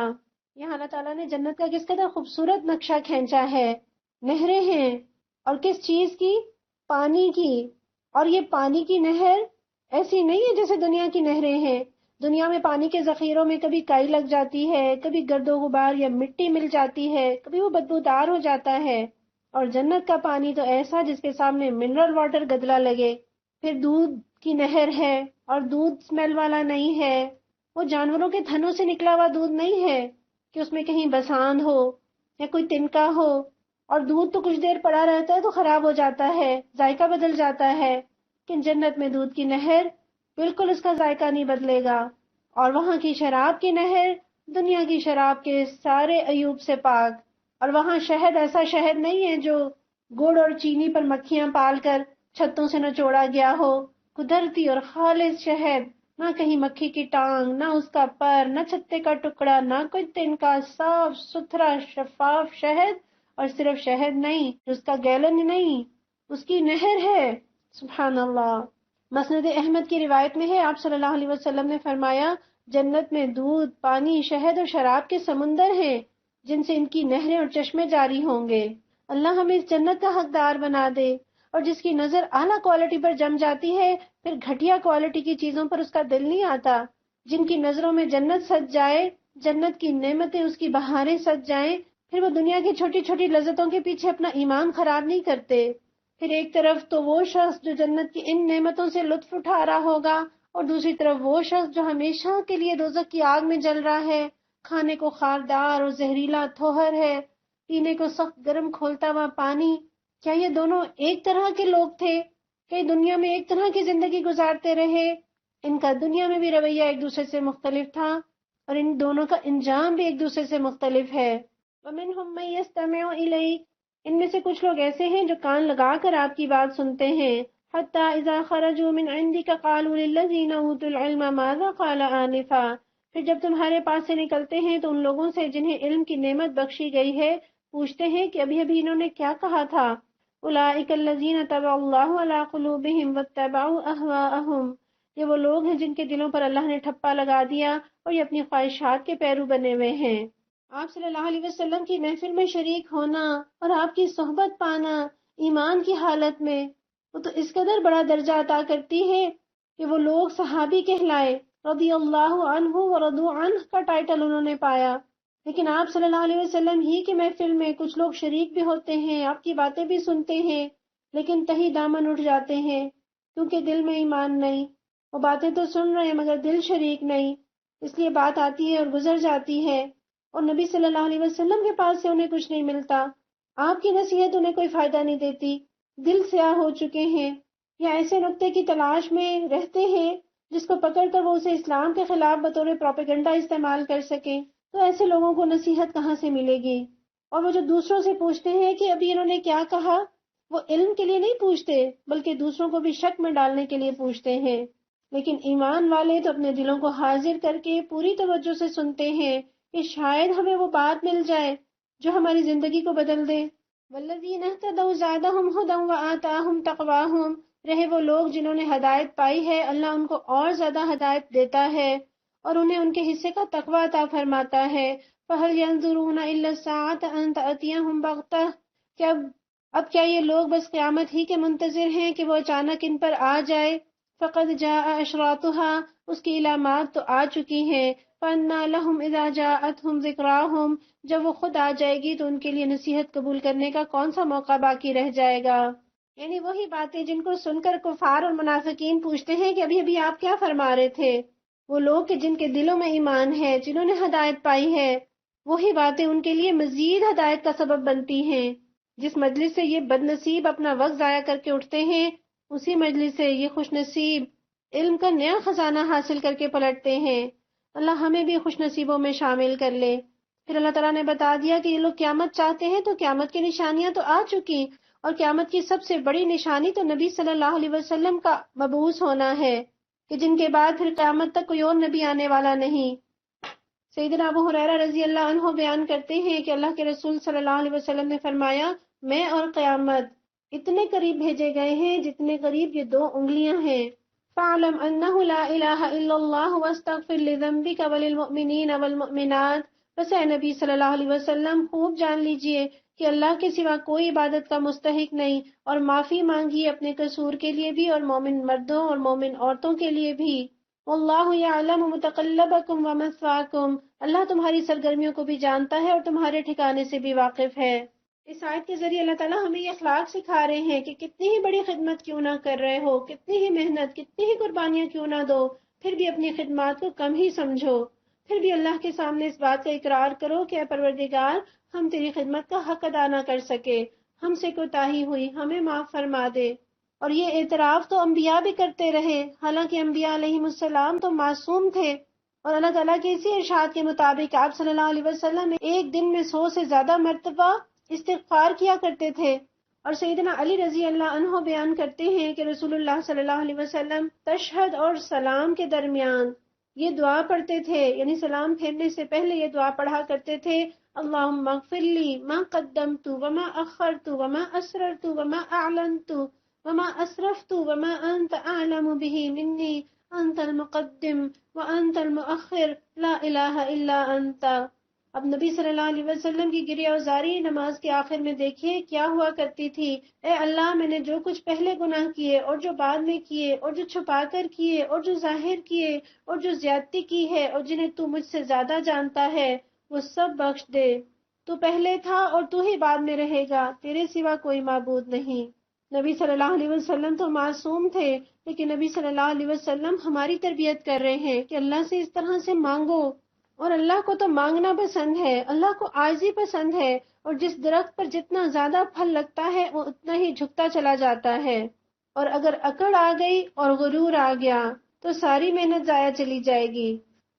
وَيَقُولُ الَّذِينَ آمَنُوا لَوْلَا نُزِّلَتْ سُورَةٌ فَإِذَا أُنزِلَتْ سُورَةٌ مُحْكَمَةٌ وَذُكِرَ فِيهَا الْقِتَالُ، جو لوگ ایمان لائے ہیں وہ کہہ رہے تھے کہ کوئی سورت کیوں نہیں نازل کی جاتی جس میں جنگ کا حکم دیا جائے۔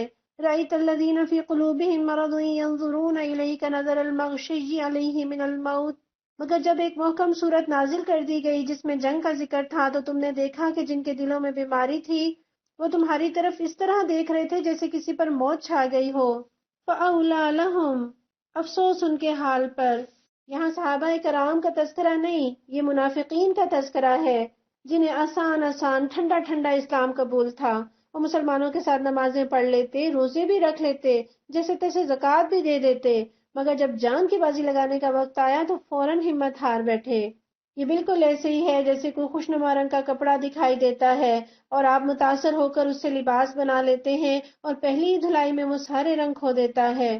بالکل اسی طرح منافق جب اس کے سامنے ایمان کا کوئی مشکل تقاضا آتا ہے تو وہ اس کے پہلے چکر میں ہی اپنے ایمان کا رنگ کھو دیتا ہے جو اس نے کچا سا رنگ چڑھایا ہوتا ہے۔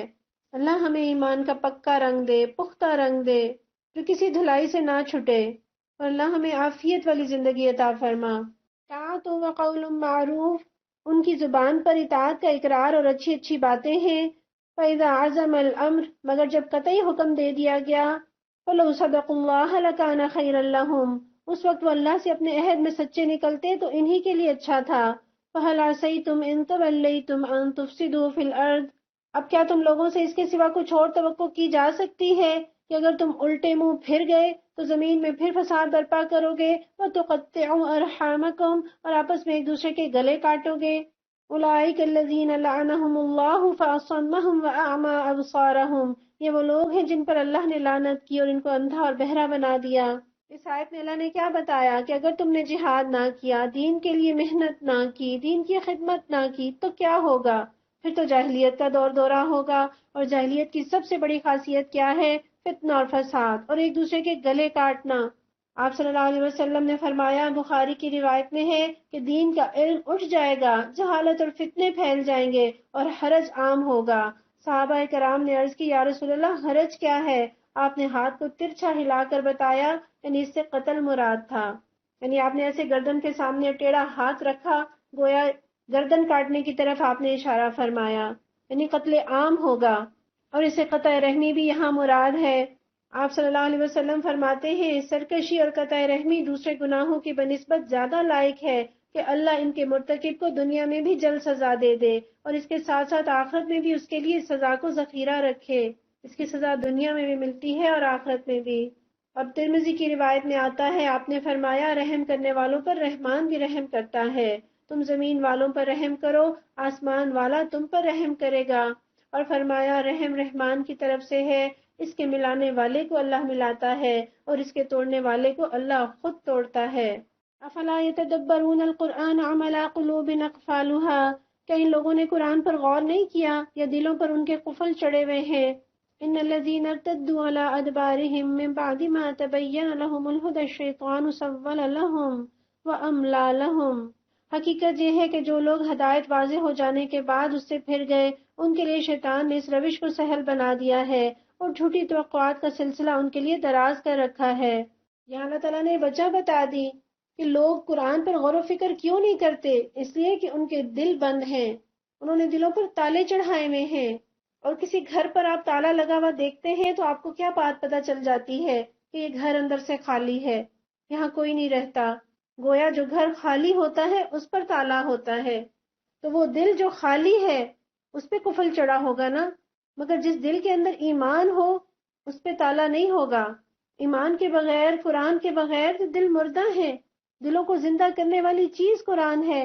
ایک صالح کا قول ہے کہ لوگوں سے تعجب ہوتا ہے کہ وہ اپنے مرنے والے کے جسم پر تو روتے ہیں لیکن جس کا دل مر گیا اس پر نہیں روتے، حالانکہ دل کی موت زیادہ خطرناک ہے۔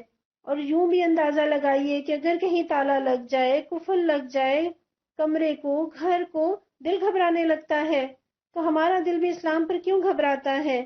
اس لیے کہ ہم نے دل پر تالے لگا دیے، ہم نے قرآن کو سمجھا نہیں، غور و فکر نہیں کیا، جانا نہیں، اس کے احکامات کو جانا نہیں، ان کی مصلحتوں پر غور نہیں کیا، اس لیے دین پر چلتے ہوئے دل گھبراتا ہے۔ اور اس لیے بھی کہ دل میں ہم نے بہت ساری اور چیزوں کو ڈال لیا، گویا کباڑ خانہ بنا دیا، اسی لیے تو دل میں اللہ کا کلام نہیں سجتا۔ اور یہ تو شیطان کی چالوں میں سے ایک چال ہے کہ وہ انسانوں کو قرآن میں غور و فکر کرنے ہی نہیں دیتا۔ اور علامہ ابن کثیر رحمۃ اللہ علیہ فرماتے ہیں قرآن میں تدبر نہ کرنا اسے چھوڑنے کے برابر ہے۔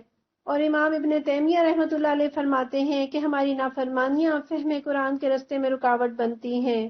تو جتنے لغویات ہیں، گناہ ہیں، ان کی وجہ سے قرآن میں دل نہیں لگتا۔ قرآن پڑھتے بھی ہیں لیکن سمجھ نہیں آتا۔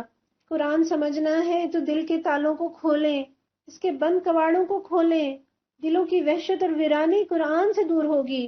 ذَلِكَ بِأَنَّهُمْ قَالُوا لِلَّذِينَ كَرِهُوا مَا نَزَّلَ اللَّهُ سَنُطِيعُكُمْ فِي بَعْضِ الْأَمْرِ، اسی لیے انہوں نے اللہ کے نازل کردہ دین کو ناپسند کرنے والوں سے کہہ دیا کہ بعض معاملات میں ہم تمہاری مانیں گے۔ وَاللَّهُ يَعْلَمُ إِسْرَارَهُمْ، اللہ ان کی یہ خفیہ باتیں خوب جانتا ہے۔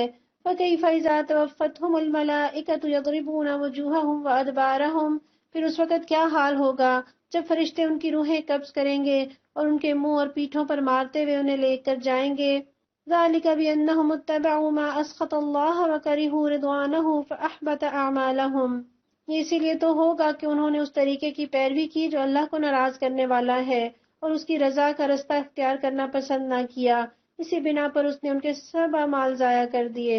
اللہ نے یہاں کیا بتایا کہ وہ سارے اعمال، ساری نیکیاں جو مسلمان بن کر وہ انجام دیتے رہے وہ سب ضائع ہو جائیں گی، اس لیے کہ ان کی وفاداریاں دین کے ساتھ نہیں تھیں، انہوں نے اللہ کے دین کے رستے پر چلنا ناپسند کیا، اللہ کی رضا کا رستہ ناپسند کیا، دشمنوں کے ساتھ خفیہ ساز باز کرتے رہے۔ اللہ نے بتایا کہ آج جانے بچانے کی فکر میں ہیں مگر موت سے فرار تو ناممکن ہے۔ اللہ نے ان کی موت کا منظر یہاں کھینچا ہے، کس طرح سے فرشتے ان کو مارتے ہوئے لے کر جا رہے ہیں۔ یہ کون لوگ ہیں جنہوں نے کفر و اسلام کی کشمکش میں اپنے آپ کو جھونکے جانے سے بچایا اور اپنے مفادات کی فکر کی۔ اور یہ آیت بھی ان آیات میں سے ہے جن سے عذاب قبر یا عذاب برزخ ثابت ہوتا ہے، اور اس سے یہ پتہ چلتا ہے کہ یہ عذاب قیامت کے دن کے عذاب سے پہلے ہوگا اور مرنے کے ساتھ ہی شروع ہو جائے گا، اور اسی طرح نیک لوگوں کو مرنے کے ساتھ ہی ان کے اجر کا اور ان کی جزا کا سلسلہ شروع ہو جائے گا۔ ام حسب الذین فی قلوبہم مرض ان لن یخرج اللہ ادغانہم، کیا وہ لوگ جن کے دلوں میں بیماری ہے یہ سمجھے بیٹھے ہیں کہ اللہ ان کے دلوں کے کھوٹ ظاہر نہیں کرے گا؟ وَلَوْ نَشَاءُ لَأَرَيْنَاكَهُمْ فَلَعَرَفْتَهُمْ بِسِيمَاهُمْ، ہم چاہیں تو انہیں تم کو آنکھوں سے دکھا دیں اور ان کے چہروں سے تم ان کو پہچان لو۔ وَلَتَعْرِفَنَّهُمْ فِي لَحْنِ الْقَوْلِ، مگر ان کے انداز کلام سے تو تم ان کو جان ہی لوگے۔ وَاللَّهُ يَعْلَمُ أَعْمَالَكُمْ، اللہ تم سب کے اعمال سے خوب واقف ہے۔ وَلَنَبْلُوَنَّكُمْ حَتَّى نَعْلَمَ الْمُجَاهِدِينَ مِنْكُمْ وَالصَّابِرِينَ وَنَبْلُوَ أَخْبَارَكُمْ، ہم ضرور تم لوگوں کو آزمائش میں ڈالیں گے تاکہ تمہارے حالات کی جانچ کریں اور دیکھ لیں کہ تم میں مجاہد اور ثابت قدم کون ہے۔ یہاں اللہ تعالیٰ نے کس بیماری کا تذکرہ کیا ہے؟ نفاق کی بیماری۔ تو ہم بھی ذرا اپنا چیک اپ کرا لیں تاکہ پتہ چلے کہیں کوئی بیماری تو نہیں۔ جیسے سمجھدار لوگ سہ ماہی شش ماہی میڈیکل چیک اپ کراتے رہتے ہیں تاکہ اپنی صحت کا جائزہ لیتے رہیں، تو یہ قرآن میرا اور آپ کا میڈیکل چیک اپ ہے۔ یہ بتاتا ہے کہ ایمان ہے تو کس درجے کا، اور کہیں نفاق تو نہیں ہے، کہیں اس کے جراثیم تو نہیں آگے خون کے اندر۔ اور اللہ تعالیٰ تو امتحان میں ڈالتے ہیں، آزمائش میں ڈالتے ہیں، حالانکہ اللہ خوب جانتے ہیں کہ کون مومن ہے اور کون منافق، لیکن اللہ تعالیٰ ثابت کرنا چاہتے ہیں تاکہ دنیا بھی دیکھ لے ایمان والے کیسے ہوتے ہیں اور منافق کون۔ اور دنیا بھی تو لائق اور نالائق کا فرق جاننے کے لیے امتحان لیتی ہے، اللہ بھی امتحان لیتے ہیں۔ امتحان اور آزمائش کی آرزو نہ کریں، اللہ سے عافیت مانگیں، لیکن جب کوئی ایسا موقع آ جائے، اللہ کرے کہ ہم اپنے ایمان کا ثبوت اپنے عمل کے ذریعے سے دیں۔ ان الذین کفروا وصدوا عن سبیل اللہ وشاقوا الرسول من بعد ما تبین لهم الہدی، جن لوگوں نے کفر کیا اور اللہ کی راہ سے روکا اور رسول صلی اللہ علیہ وسلم سے جھگڑا کیا جبکہ ان پر راہ راست واضح ہو چکی تھی، لن یضر اللہ شیئا، در حقیقت وہ اللہ کا کوئی نقصان بھی نہیں کر سکتے تھے، وَسَيُحْبِطُ أَعْمَالَهُمْ، بلکہ اللہ ہی ان کا سب کیا کرایا غارت کر دے گا۔ یا ایھا الذین آمنوا اطیعوا اللہ واطیعوا الرسول ولا تبطلوا اعمالکم، اے لوگوں جو ایمان لائے ہو، اللہ کی اطاعت کرو اور رسول صلی اللہ علیہ وسلم کی اطاعت کرو اور اپنے اعمال کو برباد نہ کر لو۔ یہاں اللہ تعالیٰ بار بار اعمال کے برباد ہونے کی بات کر رہے ہیں، اور یہاں اللہ نے گویا بتا دیا کہ اللہ اور اس کے رسول کے حکموں کو نہ ماننے والے خالی ہاتھ ہوں گے۔ جس طرح نیکیاں برائیوں کو مٹا دیتی ہیں، اسی طرح گناہ نیکیوں کو برباد کر دیتے ہیں۔ اور یہاں اللہ تعالیٰ نے اپنی اور رسول صلی اللہ علیہ وسلم کی اطاعت کا مطالبہ کیا ہے، اور اطاعت تو سے ہے، خوشی سے کرنا، دل کی آمادگی سے اطاعت کرنا۔ اور ہمیں کیسے پتہ چلے گا کہ ہم اللہ اور اس کے رسول کی اطاعت کر رہے ہیں یا نہیں؟ یہ ہمیں تب پتہ چلے گا جب ہم قرآن کھول کر دیکھیں گے، جب ہم حدیث کی کتابوں کو پڑھیں گے، پھر پتہ چلے گا کہ کہاں کہاں ہماری زندگیوں میں جھول ہے، کہاں خرابی ہے، اور کہاں الحمدللہ ہم ٹھیک جا رہے ہیں۔ اور اطاعت آسان کب ہوتی ہے؟ جب محبت ہوتی ہے۔ دنیا میں ہم دیکھتے ہیں محبت میں ہم شوہر کی مرضی کا پہننے لگتے ہیں، ان کی مرضی کا پکانے لگتے ہیں، کھانے لگتے ہیں، اپنی مرضی تو گویا بھول ہی گئے، یا شوہر کی پسند یا بچوں کی پسند۔ تو اللہ کی پسند کیوں اختیار نہیں کرتے؟ اس لیے کہ محبت میں کمی ہے۔ محبت میں اضافے کی دعائیں مانگیے، محبت بڑھانے کی کوشش کریں، ایسی باتیں سیکھنے کی کوشش کریں جو محبت میں اضافہ کریں، ایسے کام کرنے کی کوشش کریں جو ہماری محبتوں کو بڑھائے۔ دین سیکھنے کی کوشش کرنا، دین کی محفلوں میں جانا، صالح لوگوں کے ساتھ اٹھنا بیٹھنا، یہ چیزیں ہماری اللہ اور اس کے رسول صلی اللہ علیہ وسلم سے محبت کو بڑھائیں گی، ایمان بڑھے گا اور اطاعت کرنا آسان لگے گا۔ ان الذين كفروا وصدوا عن سبيل الله ثم ماتوا وهم كفار فلن يغفر الله لهم، کفر کرنے والوں، راہ خدا سے روکنے والوں اور مرتے دم تک کفر پر جمے رہنے والوں کو تو اللہ ہرگز معاف نہ کرے گا۔ فلا تهنوا وتدعوا الى السلم، بس تم بودے نہ بنو اور صلح کی درخواست نہ کرو۔ وانتم الاعلون والله معكم ولن يتركم اعمالكم، تم ہی غالب رہنے والے ہو، اللہ تمہارے ساتھ ہے اور تمہارے اعمال کو وہ ہرگز ضائع نہ کرے گا۔ انما الحیات الدنیا لعب ولہو، یہ دنیا کی زندگی تو ایک کھیل اور تماشا ہے۔ وَإِن تُؤْمِنُوا وَتَتَّقُوا يُؤْتِكُمْ أُجُورَكُمْ وَلَا يَسْأَلْكُمْ أَمْوَالَكُمْ، اگر تم ایمان رکھو اور تقوی کی روش پر چلتے رہو تو اللہ تمہارے اجر تم کو دے گا، اور وہ تمہارے مال تم سے نہ مانگے گا۔ إِن يَسْأَلْكُمُوهَا فَيُحْفِكُمْ تَبْخَلُوا وَيُخْرِجْ أَضْغَانَكُمْ، اگر کہیں وہ تمہارے مال تم سے مانگ لے اور سب کے سب تم سے طلب کر لے تو تم بخل کرو اور وہ تمہارے کھوٹ ابھار لائے۔ یہاں دنیا کی زندگی کو اللہ تعالیٰ نے کھیل اور تماشا کہہ کر یہ سمجھایا کہ دنیا کی لذتوں کے پیچھے جہاد نہ چھوڑ دینا، اور کھیل کا وقت کتنی جلدی گزر جاتا ہے، بالکل اسی طرح دنیا کی زندگی بھی گزر جائے گی۔ ہاں انتم ہؤلاء تدعون لتنفقوا فی سبیل اللہ، دیکھو تم لوگوں کو دعوت دی جا رہی ہے کہ اللہ کی راہ میں مال خرچ کرو۔ فمنکم من یبخل، اس پر تم میں سے کچھ لوگ جو بخل کر رہے ہیں۔ ومن یبخل فانما یبخل عن نفسہ، حالانکہ جو بخل کرتا ہے وہ در حقیقت اپنے آپ ہی سے بخل کر رہا ہے۔ واللہ الغنی وانتم الفقراء، اللہ تو غنی ہے، تم ہی اس کے محتاج ہو۔ وَإِن تَتَوَلَّوْا يَسْتَبْدِلْ قَوْمًا غَيْرَكُمْ، اگر تم منہ موڑو گے تو اللہ تمہاری جگہ کسی اور قوم کو لے آئے گا۔ ثُمَّ لَا يَكُونُوا أَمْثَالَكُمْ، اور وہ تم جیسے نہ ہوں گے۔ ایسے لگتا ہے نا کہ اللہ نے تمانچہ مارا ہو، تم مستیاں کرو، موج کرو، میں دوسروں کو اسلام دے دوں گا، تمہیں جنت نہیں چاہیے تو جاؤ چھٹی کرو۔ یہ پوری صورت قتال اور جہاد کے لیے تیار کرتی ہے، اور اس کے آخر میں انفاق سے کیا مراد ہے؟ جہاد کے لیے پیسہ لگاؤ، دین کے لیے پیسہ لگاؤ، اور یہ نہ سمجھنا کہ اللہ محتاج ہے۔ اللہ تو خود غنی ہے، ساری مخلوق پر خرچ کرتا ہے، اسے میرے اور آپ کے مالوں کی کیا ضرورت؟ لیکن اللہ تعالیٰ نے میرے اور آپ ہی کے لیے، میری اور آپ کی نسلوں کے لیے کہا، میرے اور آپ کے درجوں کے لیے کہا کہ اللہ کے راستے میں لگاؤ، اللہ کے دین کے غلبے کے لیے لگاؤ۔ ہم جس چیز کا خواب دیکھتے ہیں اس کی قیمت دیتے ہیں، اس کے لیے پیسہ جوڑتے ہیں۔ گھر کا خواب دیکھتے ہیں تو گھر کے لیے پیسہ جوڑتے ہیں، تنکا تنکا کر کے گھر بناتے ہیں۔ اگر اسلامی نظام کا خواب دیکھتے ہیں، غلبہ اسلام کا خواب دیکھتے ہیں تو اس کے لیے بھی پیسہ لگائیں گے۔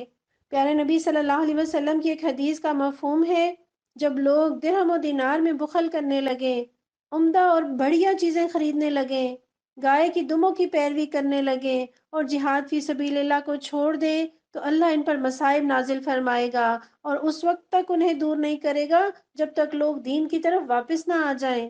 اور ہم سمجھتے ہیں کہ ہمارے پاس ڈھیر سارے پیسے ہوں گے تو اللہ کی راہ میں خرچ کریں گے۔ تو آج کیا جتنے پیسے ہیں اس میں سے خرچ کر رہے ہیں؟ جو ڈھیر سے آگے تو اس میں سے خرچ کریں گے۔ یہ جذبہ ہے، جس کے اندر جذبہ ہوتا ہے وہ ہر حال میں خرچ کرتا ہے، اور اللہ تعالیٰ مقدار کو نہیں دیکھتے، اللہ تو اخلاص کو دیکھتے ہیں۔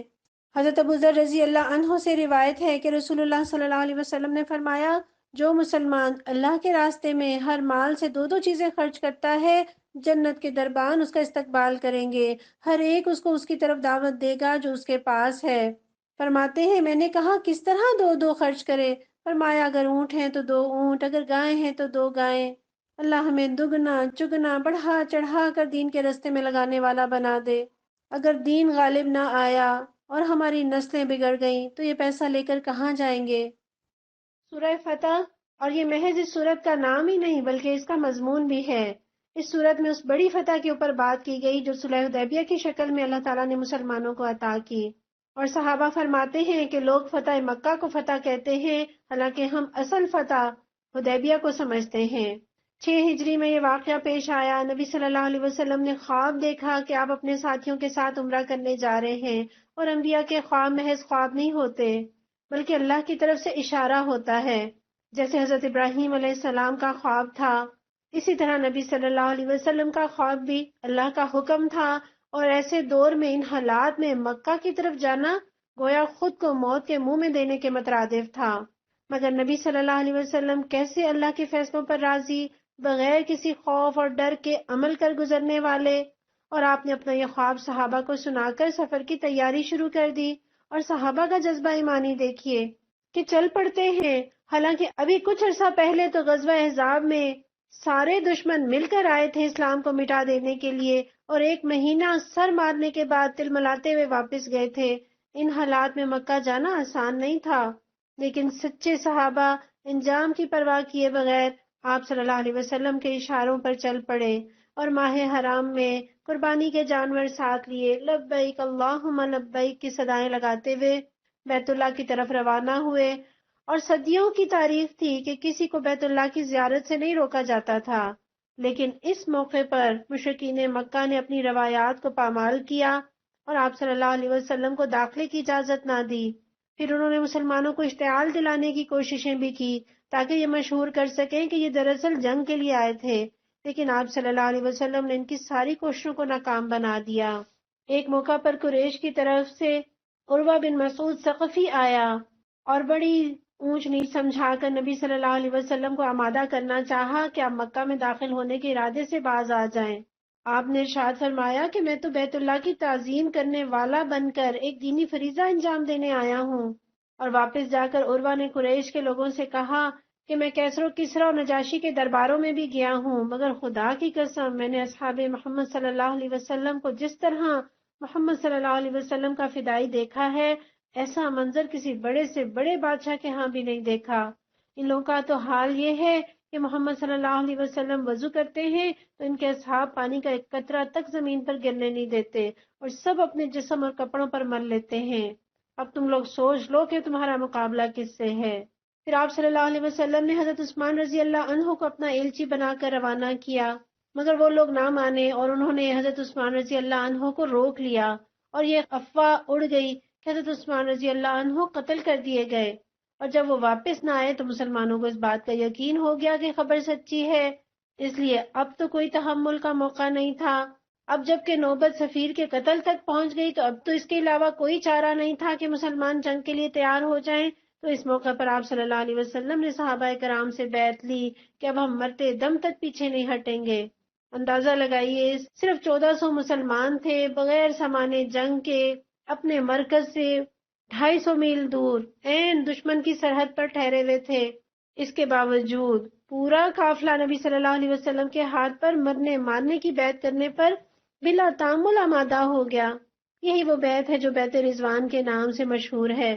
پھر بعد میں پتہ چلا کہ حضرت عثمان رضی اللہ عنہ کے قتل کی خبر غلط تھی، آپ خود واپس بھی آ گئے، اور قریش کی طرف سے سہیل بن عمرو کی قیادت میں ایک وفد صلح کی بات چیت کرنے کے لیے آیا، اور انہوں نے اپنی ناک بچانے کے لیے یہ اصرار کیا بس اس سال واپس چلے جائیں، آئندہ سال آپ عمرے کے لیے آ سکتے ہیں، اور پھر 10 سال تک فریقین کے درمیان جنگ بند رہے گی، اور یہ کہ قریش کا جو شخص اپنے ولی کی اجازت کے بغیر بھاگ کر آپ کے پاس جائے گا اسے آپ واپس کر دیں گے، اور آپ کے ساتھیوں میں سے جو شخص قریش کے پاس آئے گا اسے وہ واپس نہیں کریں گے۔ فریقین میں سے کسی کے ساتھ بھی کوئی بھی قبیلہ معاہدہ کر سکتا ہے، اور یہ کہ اس سال نبی صلی اللہ علیہ وسلم واپس جائیں، آئندہ سال عمرے کے لیے آئیں اور 3 دن کا قیام کر سکتے ہیں۔ اور جس وقت اس معاہدے کی شرائط طے ہو رہی تھی، مسلمانوں کا پورا لشکر سخت بے چین تھا۔ کسی کی سمجھ میں وہ مصلحتیں نہیں آ رہی تھیں جنہیں نگاہ میں رکھ کر نبی صلی اللہ علیہ وسلم یہ شرائط قبول فرما رہے تھے۔ حضرت عمر رضی اللہ عنہ جیسے مدبر تک کا یہ حال تھا کہ وہ کہتے ہیں کہ مسلمان ہونے کے بعد کبھی میرے دل میں شک نہ آیا، مگر اس موقع پر میں بھی اس سے محفوظ نہ رہ سکا، بے چین ہو کر حضرت ابوبکر رضی اللہ عنہ کے پاس گئے۔ کیا حضور صلی اللہ علیہ وسلم اللہ کے رسول نہیں ہیں؟ کیا ہم مسلمان نہیں؟ کیا یہ لوگ مشرک نہیں؟ پھر کیوں ہم اپنے دین کے معاملے میں یہ ذلت اختیار کریں؟ تو انہوں نے جواب دیا، اے عمر، وہ اللہ کے رسول ہیں، اللہ ان کو ہرگز ضائع نہ کرے گا۔ پھر ان سے صبر نہ ہوا، یہی سوال خود رسول اللہ صلی اللہ علیہ وسلم سے بھی کیے، حضور صلی اللہ علیہ وسلم نے بھی ان کو ویسا ہی جواب دیا جیسا حضرت ابوبکر رضی اللہ عنہ نے دیا تھا، اور بعد میں حضرت عمر مدتوں اس پر نوافل اور صدقات ادا کرتے رہے تاکہ اللہ ان کی گستاخی کو معاف فرما دے جو اس روز ان سے شان رسالت میں ہو گئی تھی۔ پھر جلتی پر تیل کا کام جس واقعے نے کیا، اس وقت جب صلح کا معاہدہ لکھا جا رہا تھا، سہیل بن عمرو کا اپنا بیٹا ابو جندل رضی اللہ عنہ جو مسلمان ہو چکے تھے اور کفار مکہ نے انہیں قید کر رکھا تھا، کسی نہ کسی طرح بھاگ کر حضور صلی اللہ علیہ وسلم کے کیمپ میں پہنچ گئے۔ ان کے پاؤں میں بیڑیاں تھیں، جسم پر تشدد کے نشانات تھے۔ انہوں نے حضور سے فریاد کی کہ مجھے اس حب سے بیجا سے نجات دلائی جائے۔ صحابہ کرام کے لیے یہ حالت دیکھ کر ضبط کرنا مشکل ہو گیا، مگر سہیل بن عمرو نے کہا کہ صلح نامہ کی تحریر چاہے مکمل نہ ہوئی ہو، شرائط تو ہمارے اور آپ کے درمیان طے ہو چکی ہیں، اس لیے اس لڑکے کو میرے حوالے کیا جائے۔ آپ صلی اللہ علیہ وسلم نے اس کی دلیل تسلیم فرما لی اور ابو جندل ظالموں کے حوالے کر دیے گئے، اور اس صلح سے فارغ ہو کر حضور نے صحابہ سے فرمایا، اب یہی قربانی کر کے سر منڈواؤ اور احرام ختم کر دو، مگر کوئی اپنی جگہ سے نہ ہلا۔ آپ صلی اللہ علیہ وسلم نے 3 مرتبہ حکم دیا، مگر صحابہ پر اس قدر رنج اور غم تھا کہ انہوں نے اپنی جگہ سے حرکت تک نہ کی۔ پورے دور رسالت میں اس موقع کے علاوہ کبھی یہ صورت پیش نہیں آئی کہ آپ نے صحابہ کو حکم دیا ہو اور وہ تعمیل کے لیے دوڑ نہ پڑے ہوں۔ اس پر آپ کو شدید صدمہ ہوا اور آپ نے اپنے خیمے میں جا کر ام المومنین حضرت ام سلمہ سے اس بات کا اظہار فرمایا، تو انہوں نے عرض کیا کہ آپ بس خاموشی کے ساتھ تشریف لے جا کر خود اپنا اونٹ ذبح فرمائیں اور حجام کو بلا کر اپنا سر منڈوا لے، اس کے بعد لوگ خود بخود آپ کی پیروی کرنے لگیں گے اور سمجھ جائیں گے کہ جو فیصلہ ہو گیا اب بدلنے والا نہیں۔ چنانچہ ایسا ہی ہوا، آپ کو دیکھ کر لوگوں نے بھی قربانیاں کر لیں اور سر منڈوا لیے اور احرام سے نکل آئے، مگر دل ان کے غم سے کٹے جا رہے تھے۔ وہ نہیں جانتے تھے کہ جس صلح کو وہ شکست سمجھ رہے ہیں وہ دراصل فتح عظیم ہے۔ اسی موقع پر یہ صورت نازل ہوئی جس نے مسلمانوں کو بتایا کہ یہ صلح جسے وہ شکست سمجھ رہے ہیں دراصل فتح عظیم ہے، اور اس معاہدے کے نتیجے میں مسلمانوں کو وہ امن مل گیا کہ انہوں نے عرب کے چاروں طرف اس تیزی سے اسلام کی اشاعت کی کہ صلح حدیبیہ سے پہلے پورے 19 سال میں اتنے آدمی مسلمان نہیں ہوئے جتنے اس کے بعد 2 سال کے اندر اندر ہو گئے۔ یہ اسی صلح کی برکت تھی۔ اور 2 سال بعد جب قریش کی عہد شکنی کے نتیجے میں حضور نے مکہ پر چڑھائی کی تو 10,000 کا لشکر آپ کے ساتھ تھا، اور صلح حدیبیہ پر 3 مہینے ہی گزرے تھے کہ یہودیوں کا سب سے بڑا گڑھ خیبر فتح ہو گیا، اور اس کے بعد اور یہودی بستیاں اسلام کے زیر نگی آتی چلی گئیں۔ اس طرح حدیبیہ کی صلح نے 2 سال کے اندر ہی عرب میں قوت کا توازن اتنا بدل دیا کہ قریش اور مشرکین کی طاقت دب کر رہ گئی اور اسلام کا غلبہ یقینی ہو گیا۔ اور سب سے زیادہ جو چیز اس صلح میں مسلمانوں کو ناگوار ہوئی تھی، جسے قریش نے اپنی جیت سمجھا تھا، وہ یہ تھی کہ مکہ سے بھاگ کر مدینہ جانے والوں کو واپس کر دیا جائے گا، اور مدینہ سے بھاگ کر مکہ جانے والوں کو واپس نہ کیا جائے گا۔ مگر تھوڑی ہی مدت گزری تھی کہ یہ معاملہ بھی قریش پر الٹا پڑا، اور تجربے نے بتا دیا کہ نبی صلی اللہ علیہ وسلم کی نگاہ بہت دور تک تھی۔ صلح کے کچھ دنوں بعد مکہ سے ایک مسلمان ابو بصیر رضی اللہ عنہ قریش کی قید سے بھاگ نکلے اور مدینہ پہنچے۔ قریش نے ان کی واپسی کا مطالبہ کیا۔ حضور نے معاہدے کے مطابق انہیں ان کے لوگوں کے حوالے کر دیا جو ان کی گرفتاری کے لیے مکہ سے بھیجے گئے تھے، مگر مکہ جاتے ہوئے راستے میں وہ پھر ان کی گرفت سے بچ نکلے اور اس راستے پر جا کر بیٹھے جہاں سے قریش کے تجارتی قافلے گزرتے تھے۔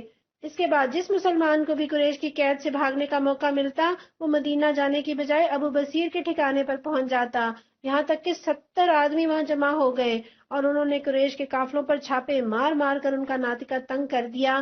آخرکار قریش نے خود آپ سے درخواست کی کہ ان لوگوں کو مدینہ بلا لیں۔ اس موقع پر جو یہ سورت نازل ہوئی تو آپ نے فرمایا، رات مجھ پر وہ سورت اتری ہے جو مجھے ہر اس چیز سے زیادہ محبوب ہے جس پر سورج طلوع ہوتا ہے۔ پھر آپ نے پڑھا، انا فتحنا لک فتحا مبینا۔ آئیے سورت شروع کرتے ہیں۔ بسم اللہ الرحمن الرحیم۔ انا فتحنا لک فتحا مبینا، اے نبی صلی اللہ علیہ وسلم، ہم نے آپ کو کھلی فتح عطا کر دی۔ لیغفر لک اللہ ما تقدم من ذنبک وما تأخر ویتم نعمته علیک ویہدیک صراطا مستقیما، تاکہ اللہ آپ کی اگلی پچھلی ہر کوتاہی سے درگزر فرمائے اور آپ پر اپنی نعمت کی تکمیل کر دے اور آپ کو سیدھا راستہ دکھائے۔ سورہ فتح کے نازل ہونے سے لوگ حیران تھے کہ اس میں فتح کہاں سے آئی۔ اسی لیے ایک صحابی آپ صلی اللہ علیہ وسلم کی خدمت میں حاضر ہوئے اور انہوں نے پوچھا، یا رسول اللہ، کیا یہ فتح ہے؟ تو آپ نے فرمایا، قسم ہے اس ذات کی جس کے ہاتھ میں محمد صلی اللہ علیہ وسلم کی جان ہے، یقیناً یہ فتح ہے۔ اور صلح حدیبیہ تو پردہ شر میں سے خیر اور رات میں سے دن نکالنے والے مالک کی نشانیوں میں سے ایک نشانی ہے۔ اور اس واقعے کے بعد نبی صلی اللہ علیہ وسلم نے اپنی عبادت میں بہت اضافہ کر دیا۔ سیدہ عائشہ رضی اللہ عنہا فرماتی ہیں کہ آپ رات کو تہجد کی نماز میں اتنا قیام فرماتے کہ آپ کے پاؤں تڑخ جاتے۔ سیدہ عائشہ نے پوچھا، یا رسول اللہ، آپ اتنی محنت کیوں کرتے ہیں؟ آپ کے تو اگلے پچھلے گناہ اللہ نے معاف فرما دیے ہیں۔ تو آپ نے جواب دیا، کیا میں اللہ کا شکر گزار بندہ نہ بنوں؟ یہ فتح آئی تو دین مکمل ہوا۔ وَيَنْصُرَكَ اللَّهُ نَصْرًا عَزِيزًا، اور تم کو زبردست نصرت بخشے۔ وَالَّذِي أَنزَلَ السَّكِينَةَ فِي قُلُوبِ الْمُؤْمِنِينَ لِيَزْدَادُوا إِيمَانًا مَعَ إِيمَانِهِمْ، وہی ہے جس نے مومنوں کے دلوں میں سکینت نازل فرمائی تاکہ اپنے ایمان کے ساتھ وہ ایک ایمان اور بڑھا لیں۔ وَلِلَّهِ جُنُودُ السَّمَاوَاتِ وَالْأَرْضِ وَكَانَ اللَّهُ عَلِيمًا حَكِيمًا، زمین اور آسمانوں کے سب لشکر اللہ کے قبضہ قدرت میں ہیں اور وہ علیم اور حکیم ہے۔ اس سے ایک بات تو یہ پتہ چلتی ہے کہ ایمان کم و بیش ہوتا ہے، یہ گھٹتا بھی ہے، یہ بڑھتا بھی ہے، یہ ساکن اور جامد نہیں رہتا۔ تو ہمیں فکر کرنی ہے کہ کہیں ہمارا ایمان گھٹ تو نہیں رہا۔ ہمیں وہ کام کرنے ہیں جن سے ہمارا ایمان بڑھے۔ اور یہاں سے پتہ چلا کہ مشکلات میں دین پر جم جانا ایمان کو بڑھاتا ہے، اور ہم تو کہتے ہیں کہ چونکہ ہمارا ایمان کمزور ہے اس لیے ہم دین پر نہیں جمتے، جبکہ پتہ چلا کہ دین پر جمیں گے تو ایمان مضبوط ہوگا۔ اور یہاں اللہ نے یہ بتایا کہ قرآن سے مومنوں کے دلوں میں سکینت اترتی ہے۔ قرآن جب دل پر اترتا ہے تو ٹھنڈک پڑتی ہے، جسے اللہ نے فرمایا نا کہ اللہ کی یاد سے ہی دل اطمینان پاتے ہیں۔ تو یہ قرآن ہے، جب یہ دل پر اترتا ہے تو انسان غموں میں بھی مسکرانے لگتے ہیں، اور یہ تو ایسے لگتا ہے کہ آیا ہی ٹوٹے دلوں کو جوڑنے۔ لوگوں کے دکھوں پر مرہم رکھنے اور انہیں بتانے کہ تم تنہا نہیں ہو، تمہارا رب تمہارے ساتھ ہے۔ اور اللہ کے پاس تو بڑے لشکر، جب چاہے کفار کو تہس نہس کر دے، لیکن اللہ تعالیٰ نے مومنین کے لیے، ان کے درجے بلند کرنے کے لیے، آخرت کی کامیابیوں کا دروازہ کھولنے کے لیے ان پر یہ ذمہ داری ڈالی کہ وہ جد و جہد کریں اور اللہ کے دین کا بول بالا کریں۔ لِيُدْخِلَ الْمُؤْمِنِينَ وَالْمُؤْمِنَاتِ جَنَّاتٍ تَجْرِي مِن تَحْتِهَا الْأَنْهَارُ خَالِدِينَ فِيهَا وَيُكَفِّرَ عَنْهُمْ سَيِّئَاتِهِمْ، تاکہ مومن مردوں اور عورتوں کو ہمیشہ رہنے کے لیے ایسی جنتوں میں داخل فرمائے جن کے نیچے نہریں بہہ رہی ہوں گی اور ان کی برائیاں ان سے دور کر دے۔ وَكَانَ ذَلِكَ عِندَ اللَّهِ فَوْزًا عَظِيمًا، اللہ کے نزدیک یہ بڑی کامیابی ہے۔ اللہ ہماری بھی برائیاں ہم سے دور کر دے۔ ہم نے تو بڑی کامیابی اچھی یونیورسٹی میں داخلے کو سمجھا، لاکھوں کی جاب مل جانے کو سمجھا، یہ چھوٹی کامیابیاں ہیں۔ اصل کامیابی اور بڑی کامیابی تو یہ ہے کہ انسان ہمیشہ رہنے والی جنتوں میں داخل ہو جائے۔ اللہم اجعلنا منہم۔ وَيُعَذِّبَ الْمُنَافِقِينَ وَالْمُنَافِقَاتِ وَالْمُشْرِكِينَ وَالْمُشْرِكَاتِ الظَّانِّينَ بِاللَّهِ ظَنَّ السَّوْءِ، اور ان منافق مردوں اور عورتوں اور مشرک مردوں اور عورتوں کو سزا دے جو اللہ کے متعلق برے گمان رکھتے ہیں۔ علیہم دائرۃ السوء، برائی کے پھیر میں وہ خود ہی آ گئے۔ وغضب اللہ علیہم ولعنہم وعد لہم جہنم، اللہ کا غضب ان پر ہوا اور اس نے ان پر لعنت کی اور ان کے لیے جہنم مہیا کر دی، وساءت مصیرا، جو بہت ہی برا ٹھکانہ ہے۔ یہاں آپ دیکھیے کہ مومن مردوں اور عورتوں کا ذکر الگ، منافق مردوں اور عورتوں اور مشرک مردوں اور عورتوں کا ذکر اللہ نے الگ الگ کیا۔ جو جس طرح کا ہوتا ہے وہ اپنے جیسے لوگوں ہی کے ساتھ رہنا، بسنا، اٹھنا، بیٹھنا پسند کرتا ہے۔ پرندے بھی اپنے ہم جنسوں کے ساتھ اڑتے ہیں، شاہین شاہینوں کے ساتھ اور کوے کووں کے ساتھ۔ اور اگر ہمارے اندر کوئی اچھائی ہے تو انشاءاللہ اللہ ہمیں اچھے لوگوں کا ساتھ عطا کرے گا۔ وَلِلَّهِ جُنُودُ السَّمَاوَاتِ وَالْأَرْضِ، زمین اور آسمانوں کے لشکر اللہ ہی کے قبضہ قدرت میں ہیں۔ وَكَانَ اللَّهُ عَزِيزًا حَكِيمًا، اور وہ زبردست اور حکیم ہے۔ اِنَّا أَرْسَلْنَاكَ شَاهِدًا وَمُبَشِّرًا وَنَذِيرًا، اے نبی صلی اللہ علیہ وسلم، ہم نے آپ کو شہادت دینے والا، بشارت دینے والا اور خبردار کر دینے والا بنا کر بھیجا ہے۔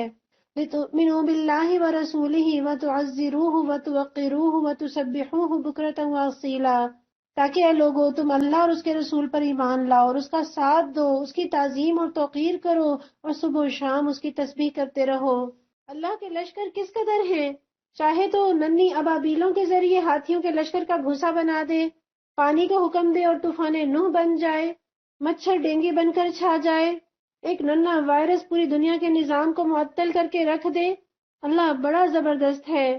پھر اللہ تعالیٰ نے نبی صلی اللہ علیہ وسلم کا تذکرہ کیا، اللہ نے انہیں بشیرا و نذیرا بنا کر بھیجا۔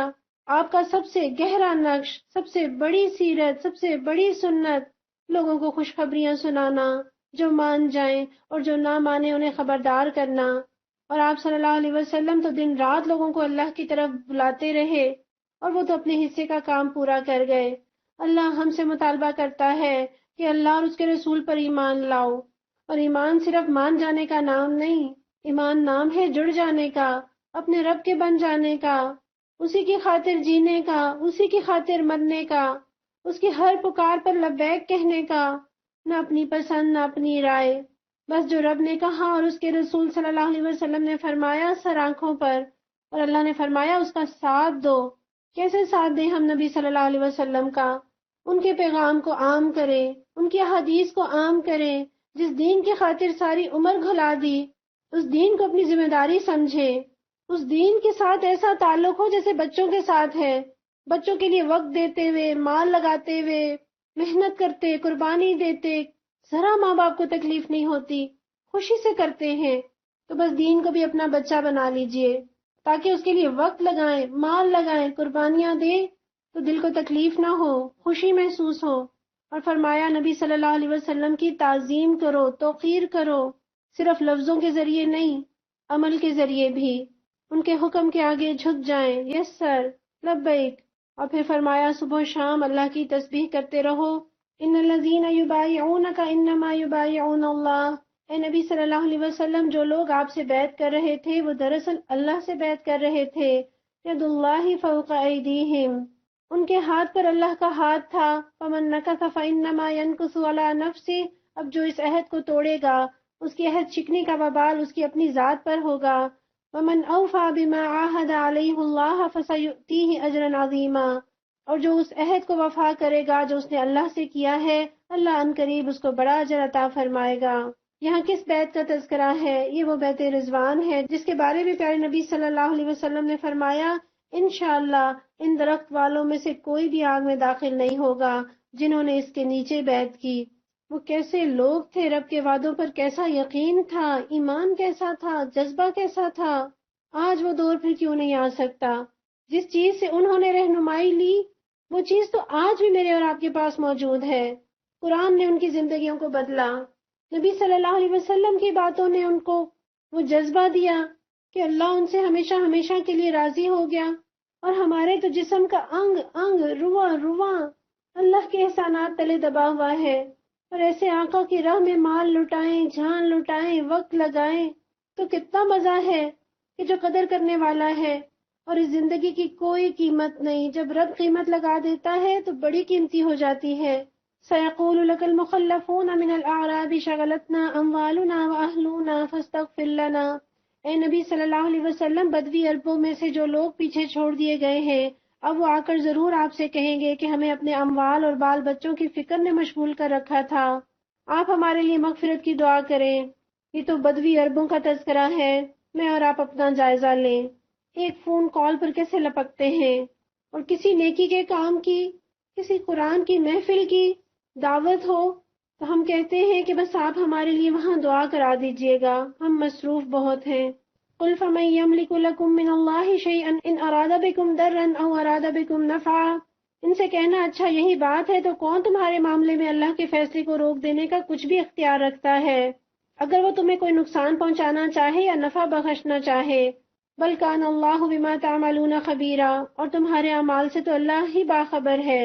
بل ظننتم ان لن ينقلب الرسول والمؤمنون الى اهلهم ابدا وزين ذلك في قلوبكم وظننتم ظن السوء، بلکہ تم نے یوں سمجھا کہ رسول اور مومنین اپنے گھر والوں میں ہرگز پلٹ کر نہ آ سکیں گے، اور یہ خیال تمہارے دلوں کو بہت بھلا لگا، اور تم نے بہت برے گمان کیے۔ وَكُنْتُمْ قَوْمًا بُورًا، اور تم سخت بدباطن لوگ ہو۔ ان لوگوں نے ایسے گمان کیوں کیے؟ اس لیے کہ اسلام سے سچی محبت نہیں تھی، اور دیکھیے اللہ نے ان کے دلوں کے کھوٹ کو ظاہر کر دیا، کیونکہ دلوں کا کھوٹ اللہ سے نہیں چھپتا، لیکن اللہ ساری زندگی موقع دیتا ہے کہ انسان پلٹ آئے، اپنے رویے کو درست کر لے۔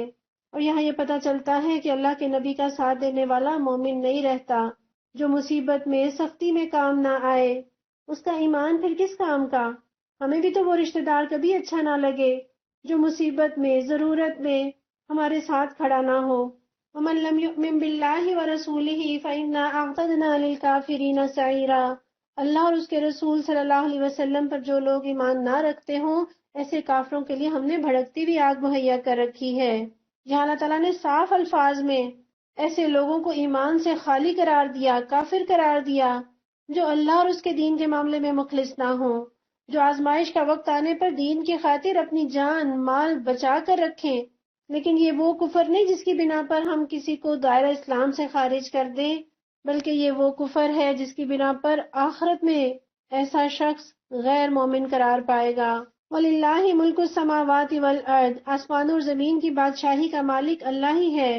يَغْفِرُ لِمَن يَشَاءُ وَيُعَذِّبُ مَن يَشَاءُ، جسے چاہے معاف کرے اور جسے چاہے سزا دے۔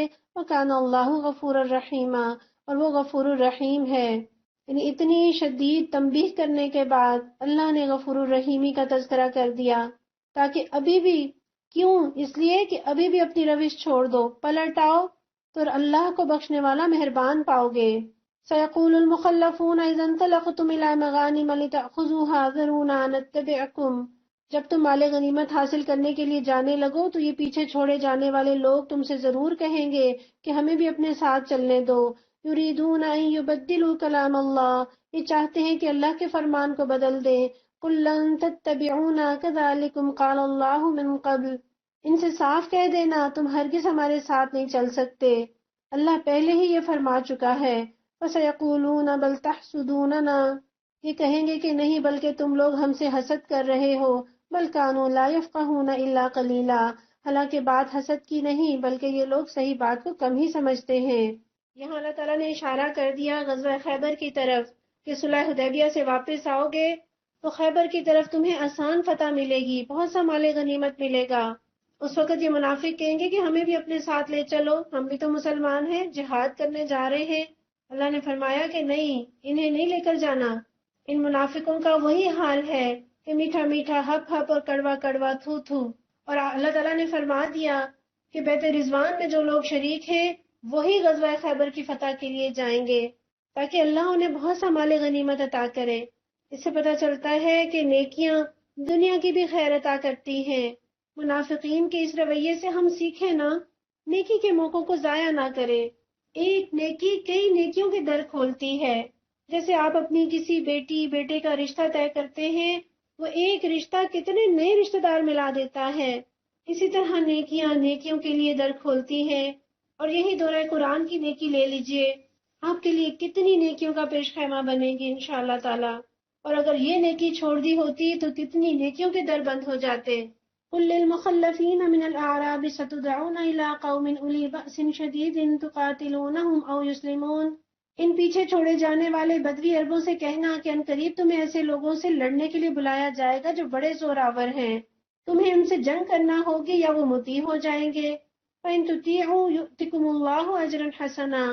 اس وقت اگر تم نے حکم جہاد کی اطاعت کی تو اللہ تمہیں اچھا اجر دے گا۔ یعنی منافقین سے کیا کہہ دیا گیا کہ آگے غزوہ تبوک، غزوہ حنین ایسی جنگیں آئیں گی، مشکل جنگیں۔ اگر اپنے ایمان کو ثابت کرنا ہے تو ان جنگوں میں ساتھ چلنا۔